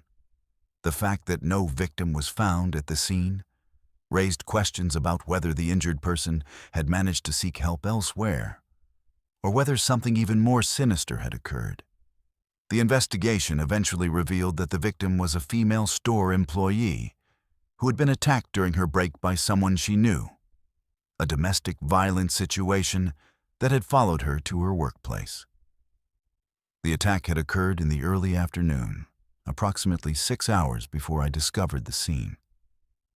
She had managed to escape and drive herself to a hospital, where she received treatment for serious but non-life-threatening injuries. What made this situation particularly disturbing was learning that she had been unconscious in that stall for nearly an hour after the assault, during which time multiple customers had complained about the smell and unusual sounds coming from the restroom area. If even one person had investigated further or insisted that an employee check the restroom thoroughly, she could have received medical attention much sooner and might not have suffered as extensively as she did. The store's response to the situation was inadequate and concerning. Rather than acknowledging the failure of their employees to respond appropriately to multiple customer complaints about a potential emergency, management seemed more focused on limiting liability and avoiding negative publicity. They claimed that their employees had followed proper procedures, even though it was clear that no one had actually investigated the source of the odor that customers were reporting. The security camera footage revealed another disturbing aspect of the situation. Several employees had walked past the restroom area during the time the victim was unconscious inside, and at least 2 had paused outside the door as if they had noticed something unusual. However, neither had taken any action to investigate or ensure that the restroom was safe for customers to use. The incident highlighted significant gaps in employee training regarding emergency response and customer safety. Store personnel had no clear protocols for responding to unusual odors, sounds, or customer complaints that might indicate medical emergencies or safety hazards. They were more concerned about avoiding potential liability from entering restrooms than they were about ensuring that people weren't suffering or dying in areas under their supervision. As a police officer, I was particularly troubled by the missed opportunities to provide timely assistance to someone who was seriously injured and vulnerable. The victim had lost consciousness due to her injuries and was completely dependent on others to discover her situation and summon help. The fact that multiple people noticed signs that something was wrong but failed to take action demonstrated a troubling lack of civic responsibility and basic human compassion. The assault suspect was eventually arrested and charged with domestic violence and assault. But the case was complicated by the delay in discovering the crime scene and the victim's extended period without medical attention. The injuries she sustained were more severe than they would have been if she had received prompt treatment, and the psychological trauma was compounded by the knowledge that she had been abandoned and ignored while she was unconscious and bleeding. I filed a detailed report about the incident and made recommendations for improved employee training and emergency response procedures.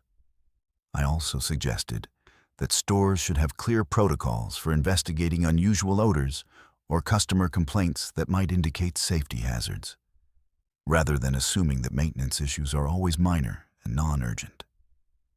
The experience changed how I think about bystander responsibility and the importance of trusting instincts when something seems wrong.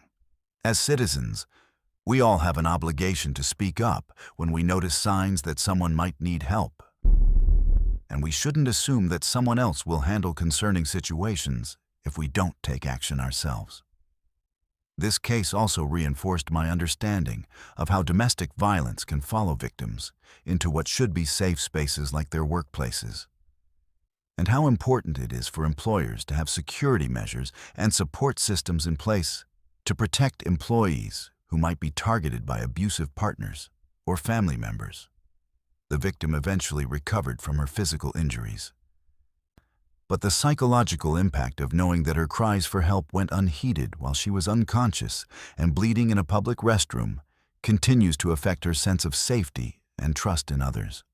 Her experience serves as a reminder that our failure to act when we suspect someone might be in trouble can have consequences that extend far beyond the immediate situation. My name is Skylar, and I'm a 26-year-old graphic designer working freelance in Glendale, Arizona.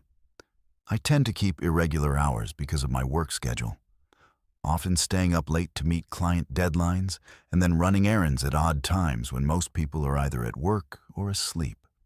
I've always enjoyed the quiet, unhurried atmosphere of late-night shopping, where you can take your time browsing without dealing with crowds or long checkout lines. But what happened to me at the Walmart on 67th Avenue 8 months ago turned what should have been a routine shopping trip into a genuinely frightening experience that made me realize just how vulnerable you can become when normal business operations break down and safety systems fail. This incident occurred on a Sunday evening, and I had been working on a particularly complex design project for most of the weekend.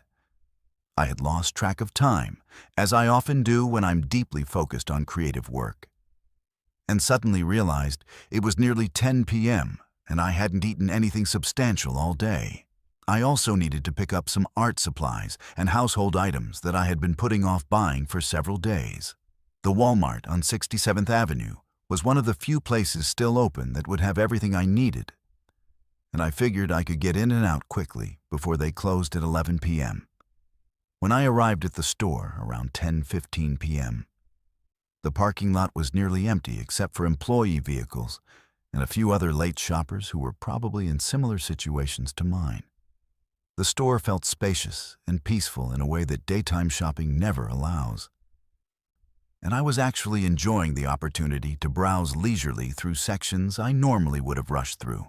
I took my time looking at art supplies, comparing prices on items I didn't urgently need, and generally treating the shopping trip as a relaxing break from my intensive work weekend. I was so absorbed in what I was doing that I completely lost track of time. I vaguely heard the closing announcements over the intercom system, but I assumed I still had plenty of time to finish my shopping and check out before the store closed. I had done late-night shopping many times before, and was familiar with the routine of stores giving customers advance warning before closing time. I figured I had at least 15 or 20 minutes to complete my purchases and make it to the checkout area. It wasn't until I heard the lights dimming in some sections of the store that I realized closing time was imminent. I quickly gathered the remaining items on my list and headed toward the front of the store to check out. There were still a few other customers in the checkout area, and I assumed I had made it within the acceptable time frame for completing purchases before the store officially closed for the night. The checkout process took longer than expected because there was only one register open, and the few remaining customers ahead of me had large orders or complicated transactions. By the time I finished paying for my items, the store felt noticeably different. Most of the overhead lighting had been dimmed or turned off completely, and I could see employees in the distance beginning their closing procedures. The atmosphere had shifted from the comfortable, relaxed feeling of late-night shopping to something that felt more urgent and slightly unsettling. When I walked toward what I assumed was the main exit, I discovered that the automatic doors were not functioning. I stood in front of them for several seconds, waving my hands to trigger the sensors and shifting my weight from side to side to try to activate the motion detectors. But nothing happened. The doors remained firmly closed, and there was no indication of any mechanical operation or response to my presence. I looked around for store employees or other customers who might be able to help me understand what was happening. But the front area of the store appeared to be completely empty. The customer service desk was unmanned, and I couldn't see any employees in the immediate vicinity who could explain why the doors weren't working or direct me to an alternate exit. The silence and emptiness felt increasingly eerie as I realized I might be alone in a closed retail space. I tried walking to different entrances around the store perimeter, testing each set of automatic doors to see if any of them were still functioning or if there was a manual override that would allow me to exit. Every door I tried was completely unresponsive, sealed shut as if they were part of a security lockdown system designed to prevent unauthorized entry or exit during non-business hours. The realization that I was effectively trapped inside the building began to create a sense of panic that I had never experienced before. My cell phone showed that it was now past 11:30 p.m., well after the store's official closing time, and I was beginning to understand that I had somehow been overlooked during the closing procedures and was now locked inside for the night. The implications of this situation were becoming increasingly frightening as I considered how long I might be trapped and whether anyone would realize I was missing until the store reopened the next morning. I began walking through the store calling out for employees, hoping to find someone who could help me exit the building, or at least explain what had happened and what options were available for resolving the situation. The dimmed lighting and empty aisles created an atmosphere that felt surreal and vaguely threatening, like being trapped in a post-apocalyptic movie set where civilization had suddenly disappeared. After about 15 minutes of searching, I finally found a janitor working in the back of the store near the employee areas. He seemed genuinely surprised to see me and immediately asked how I had gotten past the security systems and why I was still in the building after closing time. When I explained that I had been shopping when the store closed and couldn't find a way to exit, he looked confused and somewhat concerned about the situation. The janitor explained that there were supposed to be security sweeps conducted before the building was locked down for the night, specifically to ensure that no customers were inadvertently trapped inside. The fact that I had been missed during these procedures suggested either a failure of protocol or negligence on the part of whoever was responsible for conducting the final security check. He seemed unsure about the proper procedure for handling the situation and had to radio for assistance from a supervisor. While we waited for the supervisor to respond, the janitor shared some information that made me realize how potentially dangerous my situation could have been. He explained that the store's security system was designed to prevent break-ins, but it also made it extremely difficult for anyone to exit the building once the lockdown procedures were activated. The emergency exits were equipped with alarms that would summon police and security services. But activating them would also trigger investigations and potentially result in criminal charges for anyone who couldn't prove they had legitimate reasons for being in the building. He also mentioned that there had been incidents in the past where people had been accidentally locked inside overnight, and that some of those situations had resulted in medical emergencies when people with health conditions were unable to access their medications or when individuals became severely claustrophobic or panicked in the confined environment. The idea that I could have been trapped until morning, with no way to communicate my situation to anyone outside the building, was terrifying to contemplate. When the supervisor finally arrived, nearly 30 minutes after the janitor had called for help, she seemed more concerned about potential liability issues than about my welfare or safety. She asked detailed questions about how I had managed to remain in the store past closing time, as if I had deliberately tried to hide or evade the security procedures. Her tone suggested that she suspected I might have been attempting to shoplift or engage in some other unauthorized activity rather than simply being an innocent customer who had lost track of time. The supervisor eventually agreed to let me exit through an employee entrance. but only after checking my receipt, examining the items I had purchased, and taking down my personal information for what she claimed were security records. The entire process felt like I was being treated as a potential criminal rather than a customer who had been failed by the store's safety procedures.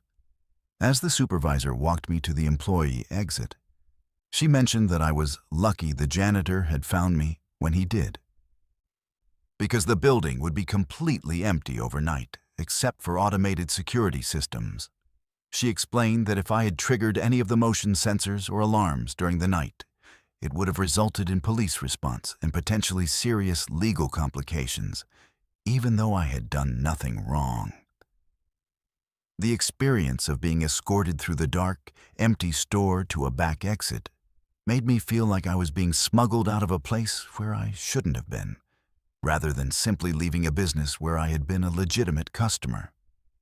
The supervisor's attitude throughout the process suggested that the store viewed the incident as my fault, rather than acknowledging that their security procedures had failed to protect a customer's safety and well-being.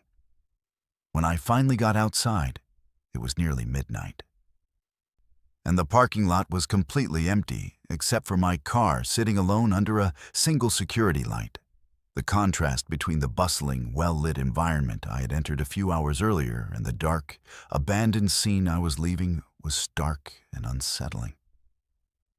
I realized that if the janitor hadn't found me, I could have been trapped in that building for 8 or 9 hours with no way to contact anyone or explain my situation. I filed a complaint with Walmart Corporate the following day, describing the failure of their security procedures and the potential danger I had been placed in due to their negligence. The response I received was a form letter acknowledging my complaint, but providing no information about what steps would be taken to prevent similar incidents in the future. There was no apology, no acknowledgement of the safety risk I had been exposed to, and no indication that the store would review or improve their closing procedures. The psychological impact of being trapped in that store was more significant than I initially realized. For weeks afterward, I felt anxious about shopping alone, particularly during evening hours when there were fewer people around. I became hyper-aware of store closing times and made sure to finish shopping well before any business was scheduled to close, even during normal daytime hours. My name is George, and I'm a 55-year-old mechanic who's been working on cars in San Antonio, Texas for over 30 years. I'm not someone who scares easily or jumps to dramatic conclusions, but what happened to me and my father at the Walmart on Military Drive 11 months ago still keeps me awake at night. It's not just the fear of what could have happened. It's the terrible realization of how easily someone can vanish in plain sight and how little protection we really have when predators decide to target the most vulnerable among us. My father, Robert, is 78 years old and was diagnosed with early-stage dementia about 2 years ago. Most days he's pretty lucid and can handle routine activities with minimal supervision. But he gets confused in unfamiliar environments and sometimes loses track of time or forgets where he is. I've been taking him shopping with me on weekends, partly to give my mother a break and partly because he enjoys getting out of the house and feeling useful. We've developed a routine where I handle the main shopping while he helps by pushing the cart or picking out items from my list. This particular incident happened on a Saturday afternoon around 2 p.m. We were doing our weekly grocery run, picking up supplies for a family barbecue we were hosting the next day. Dad was having a pretty good day. He was alert, conversational, and seemed to be enjoying himself as we moved through the store collecting items on our list. I felt comfortable letting him wander a few feet away to look at things that caught his interest as long as he stayed within my sight and didn't venture too far from our cart. We were in the produce section when I realized I had forgotten to grab my shopping list from the car. It was a detailed list that my wife had prepared. and I knew I'd forget half the items we needed if I tried to shop from memory. I told Dad to stay right there by the banana display, and that I'd be back in just a couple of minutes. He nodded and said he understood, and I could see him examining the bananas and organizing them by ripeness, which is something he likes to do. A small task that makes him feel helpful and engaged. The trip to my truck should have taken no more than 3 minutes. I parked relatively close to the entrance. I walked quickly, and I grabbed the list from the dashboard where I'd left it. But when I returned to the produce section, Dad was gone. At first, I wasn't overly concerned because he sometimes gets distracted by interesting displays or decides to explore nearby aisles. I checked the areas immediately around where I had left him, assuming he had wandered toward the bakery or deli sections that usually attract his attention. After 5 minutes of searching the adjacent areas, I started to feel the first stirrings of real anxiety. Dad's dementia makes him prone to confusion in large spaces, and if he had gotten disoriented, he might not remember where we had been shopping or how to find me. I began expanding my search systematically, checking every aisle in the grocery section, and then moving into the general merchandise areas of the store. I asked several Walmart employees if they had seen an elderly man matching Dad's description, and while they were sympathetic and offered to help, none of them remembered seeing him. The store was busy with weekend shoppers, and I realized that one confused elderly man could easily blend into the crowd or be overlooked by staff members who were focused on their own tasks and customers. After 15 minutes of searching, I asked customer service to make an announcement over the intercom system. They paged Robert and asked him to come to the customer service desk, providing a description of what he was wearing and asking any customers who had seen him to report his location. The announcement was repeated several times, but there was no response from Dad and no information from other shoppers. That's when a female customer approached me with information that made my blood run cold. She said she had been in the parking lot about 10 minutes earlier and had seen an elderly man who matched my father's description being helped into a van by 2 people. At the time, she had assumed it was a family situation, adult children helping their father get into their vehicle. But when she heard the store announcement and my description of Dad, she realized it might have been the same person. The woman described the van as dark blue or black, older model, with 2 people who appeared to be a middle-aged man and woman. She said the elderly man seemed confused and was asking questions, but the people with him were reassuring him and telling him they were taking him somewhere safe. At the time, it had looked like a normal family interaction, but in retrospect, she was worried that she might have witnessed something more sinister. I immediately called 911 and reported my father as a missing person, providing details about his dementia diagnosis and the potential abduction that the witness had described. The police response was swift and professional, with officers arriving within minutes to take statements and begin coordinating a search. They interviewed the witness who had seen Dad being taken to the van, and they also requested access to the store's security camera footage to try to identify the vehicle and the people involved. The next 6 hours were the longest of my life. My family was notified, and we organized search teams to check areas around San Antonio where Dad might have been taken or might have wandered if he had somehow gotten away from his captors. The police issued an Amber Alert-style notification for vulnerable adults, and local news stations broadcast Dad's description and information about the suspicious van. The security camera review was partially helpful, but also frustratingly incomplete. The cameras showed Dad walking alone in the produce section after I left to get my list. But then there was a gap in coverage where he seemed to disappear from view. The parking lot cameras captured what appeared to be the incident the witness had described. But the image quality wasn't sufficient to clearly identify the license plate or the faces of the people involved. What the cameras did show was disturbing enough. Dad appeared confused and was clearly asking questions as he was being guided toward the van. The two people with him were being patient and reassuring. But they were also persistent in getting him to come with them despite his obvious uncertainty about the situation. It looked exactly like what predators would do if they were specifically targeting confused elderly people who might be easily manipulated or convinced to cooperate. The police investigation revealed that this wasn't an isolated incident. There had been several reports in the San Antonio area of elderly people with dementia going missing from public places under suspicious circumstances. In most cases, the missing persons were found within 24 to 48 hours, usually in locations far from where they had disappeared, with no clear explanation of how they had gotten there or who had transported them. Dad was finally found at a truck stop about 40 miles outside San Antonio at around 8 p.m.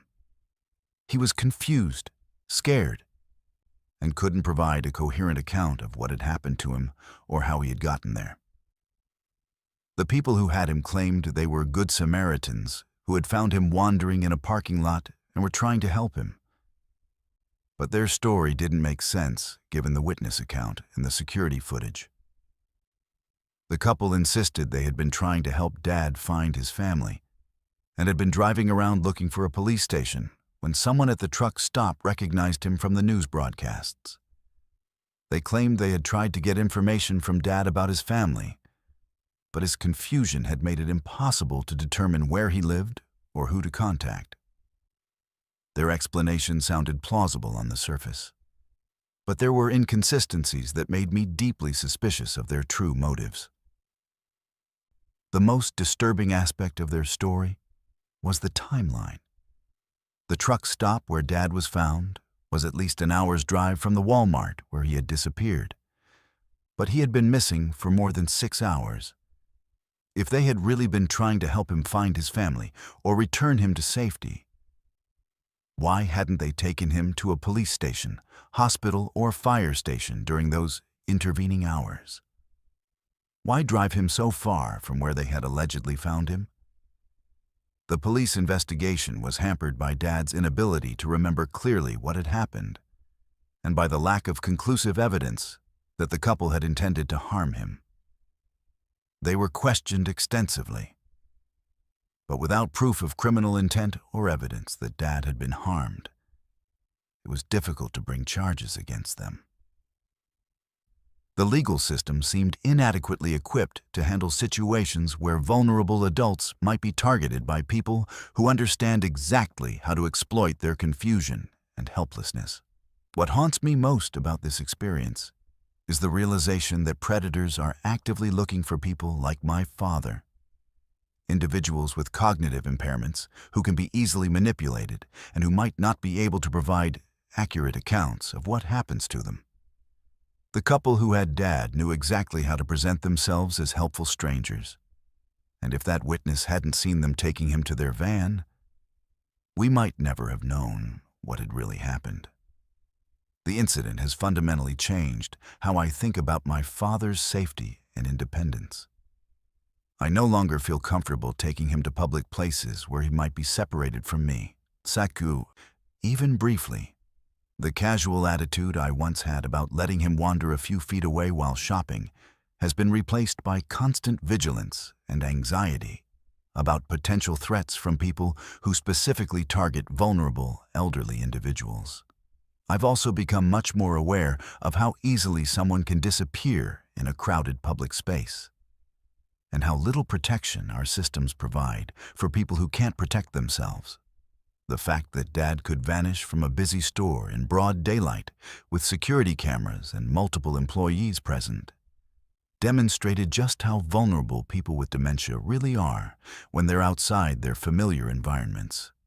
The psychological impact on Dad has been significant as well.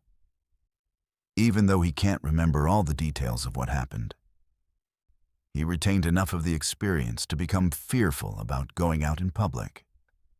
He's more clingy and anxious when we do go shopping together.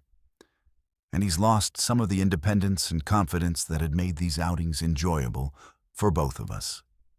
This experience taught me that the people we love most can become targets simply because of their vulnerabilities, and that there are individuals out there who will exploit confusion and helplessness for purposes we may never fully understand. The terror of those 6 hours when Dad was missing will stay with me forever. And it's changed how I view the safety of public spaces and the responsibility we all have to protect the most vulnerable members of our community. My name is Valerie, and I'm a 42-year-old registered nurse working at Phoenix Children's Hospital. After 15 years in healthcare, I consider myself pretty tech-savvy and security-conscious, especially when it comes to protecting personal information and understanding how digital systems can be exploited.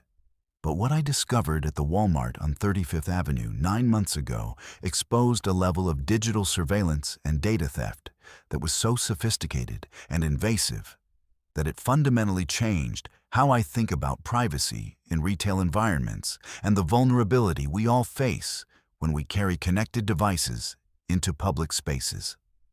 This incident began on a Thursday evening around 7 p.m. when I stopped at Walmart with my friend Jessica after we had finished our shifts at the hospital. We were both exhausted from a particularly challenging day in the pediatric ICU, and we decided to grab some groceries and household items before heading home. Jessica had been having problems with her smartphone. Random apps crashing, unusual battery drain, and slower performance than normal.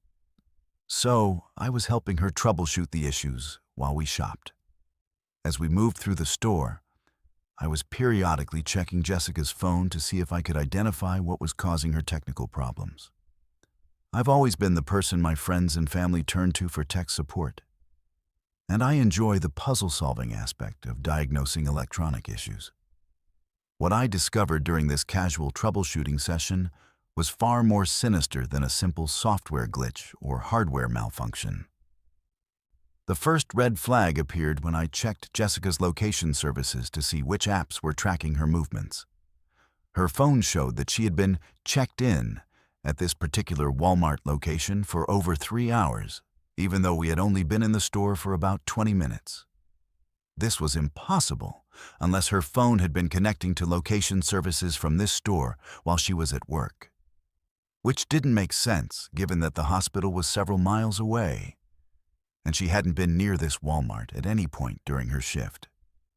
When I dug deeper into her phone's connection history, I found that her device had automatically connected to a Wi-Fi network called free Wi-Fi that neither of us had authorized or even noticed.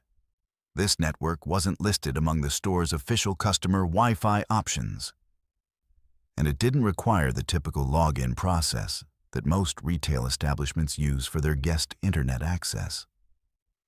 The connection had been established without any notification or permission request, which is highly unusual for legitimate Wi-Fi networks. My suspicion that something wasn't right intensified when I discovered that this unauthorized Wi-Fi connection had been used to access Jessica's personal data.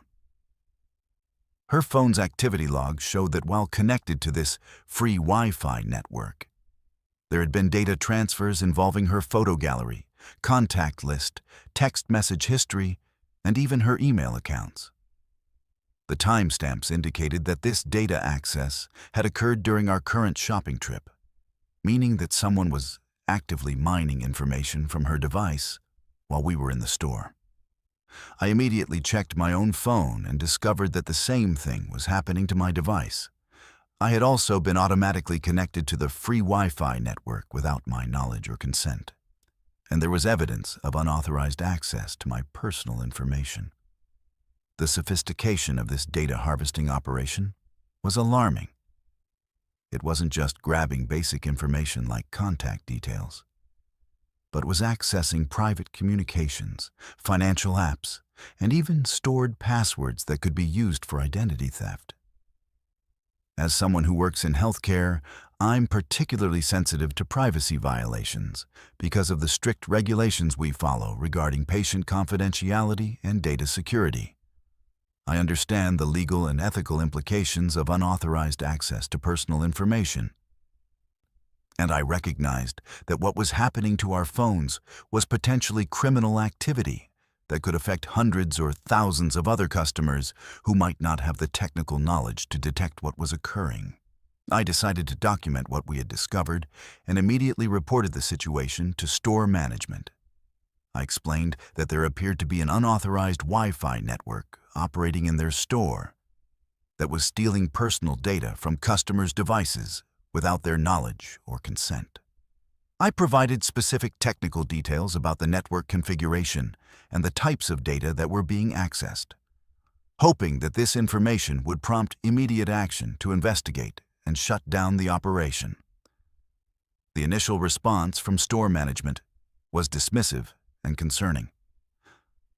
The assistant manager I spoke with claimed that they had no knowledge of any free Wi-Fi network and suggested that what I was describing was probably just a technical glitch or misunderstanding of how modern smartphones connect to internet services.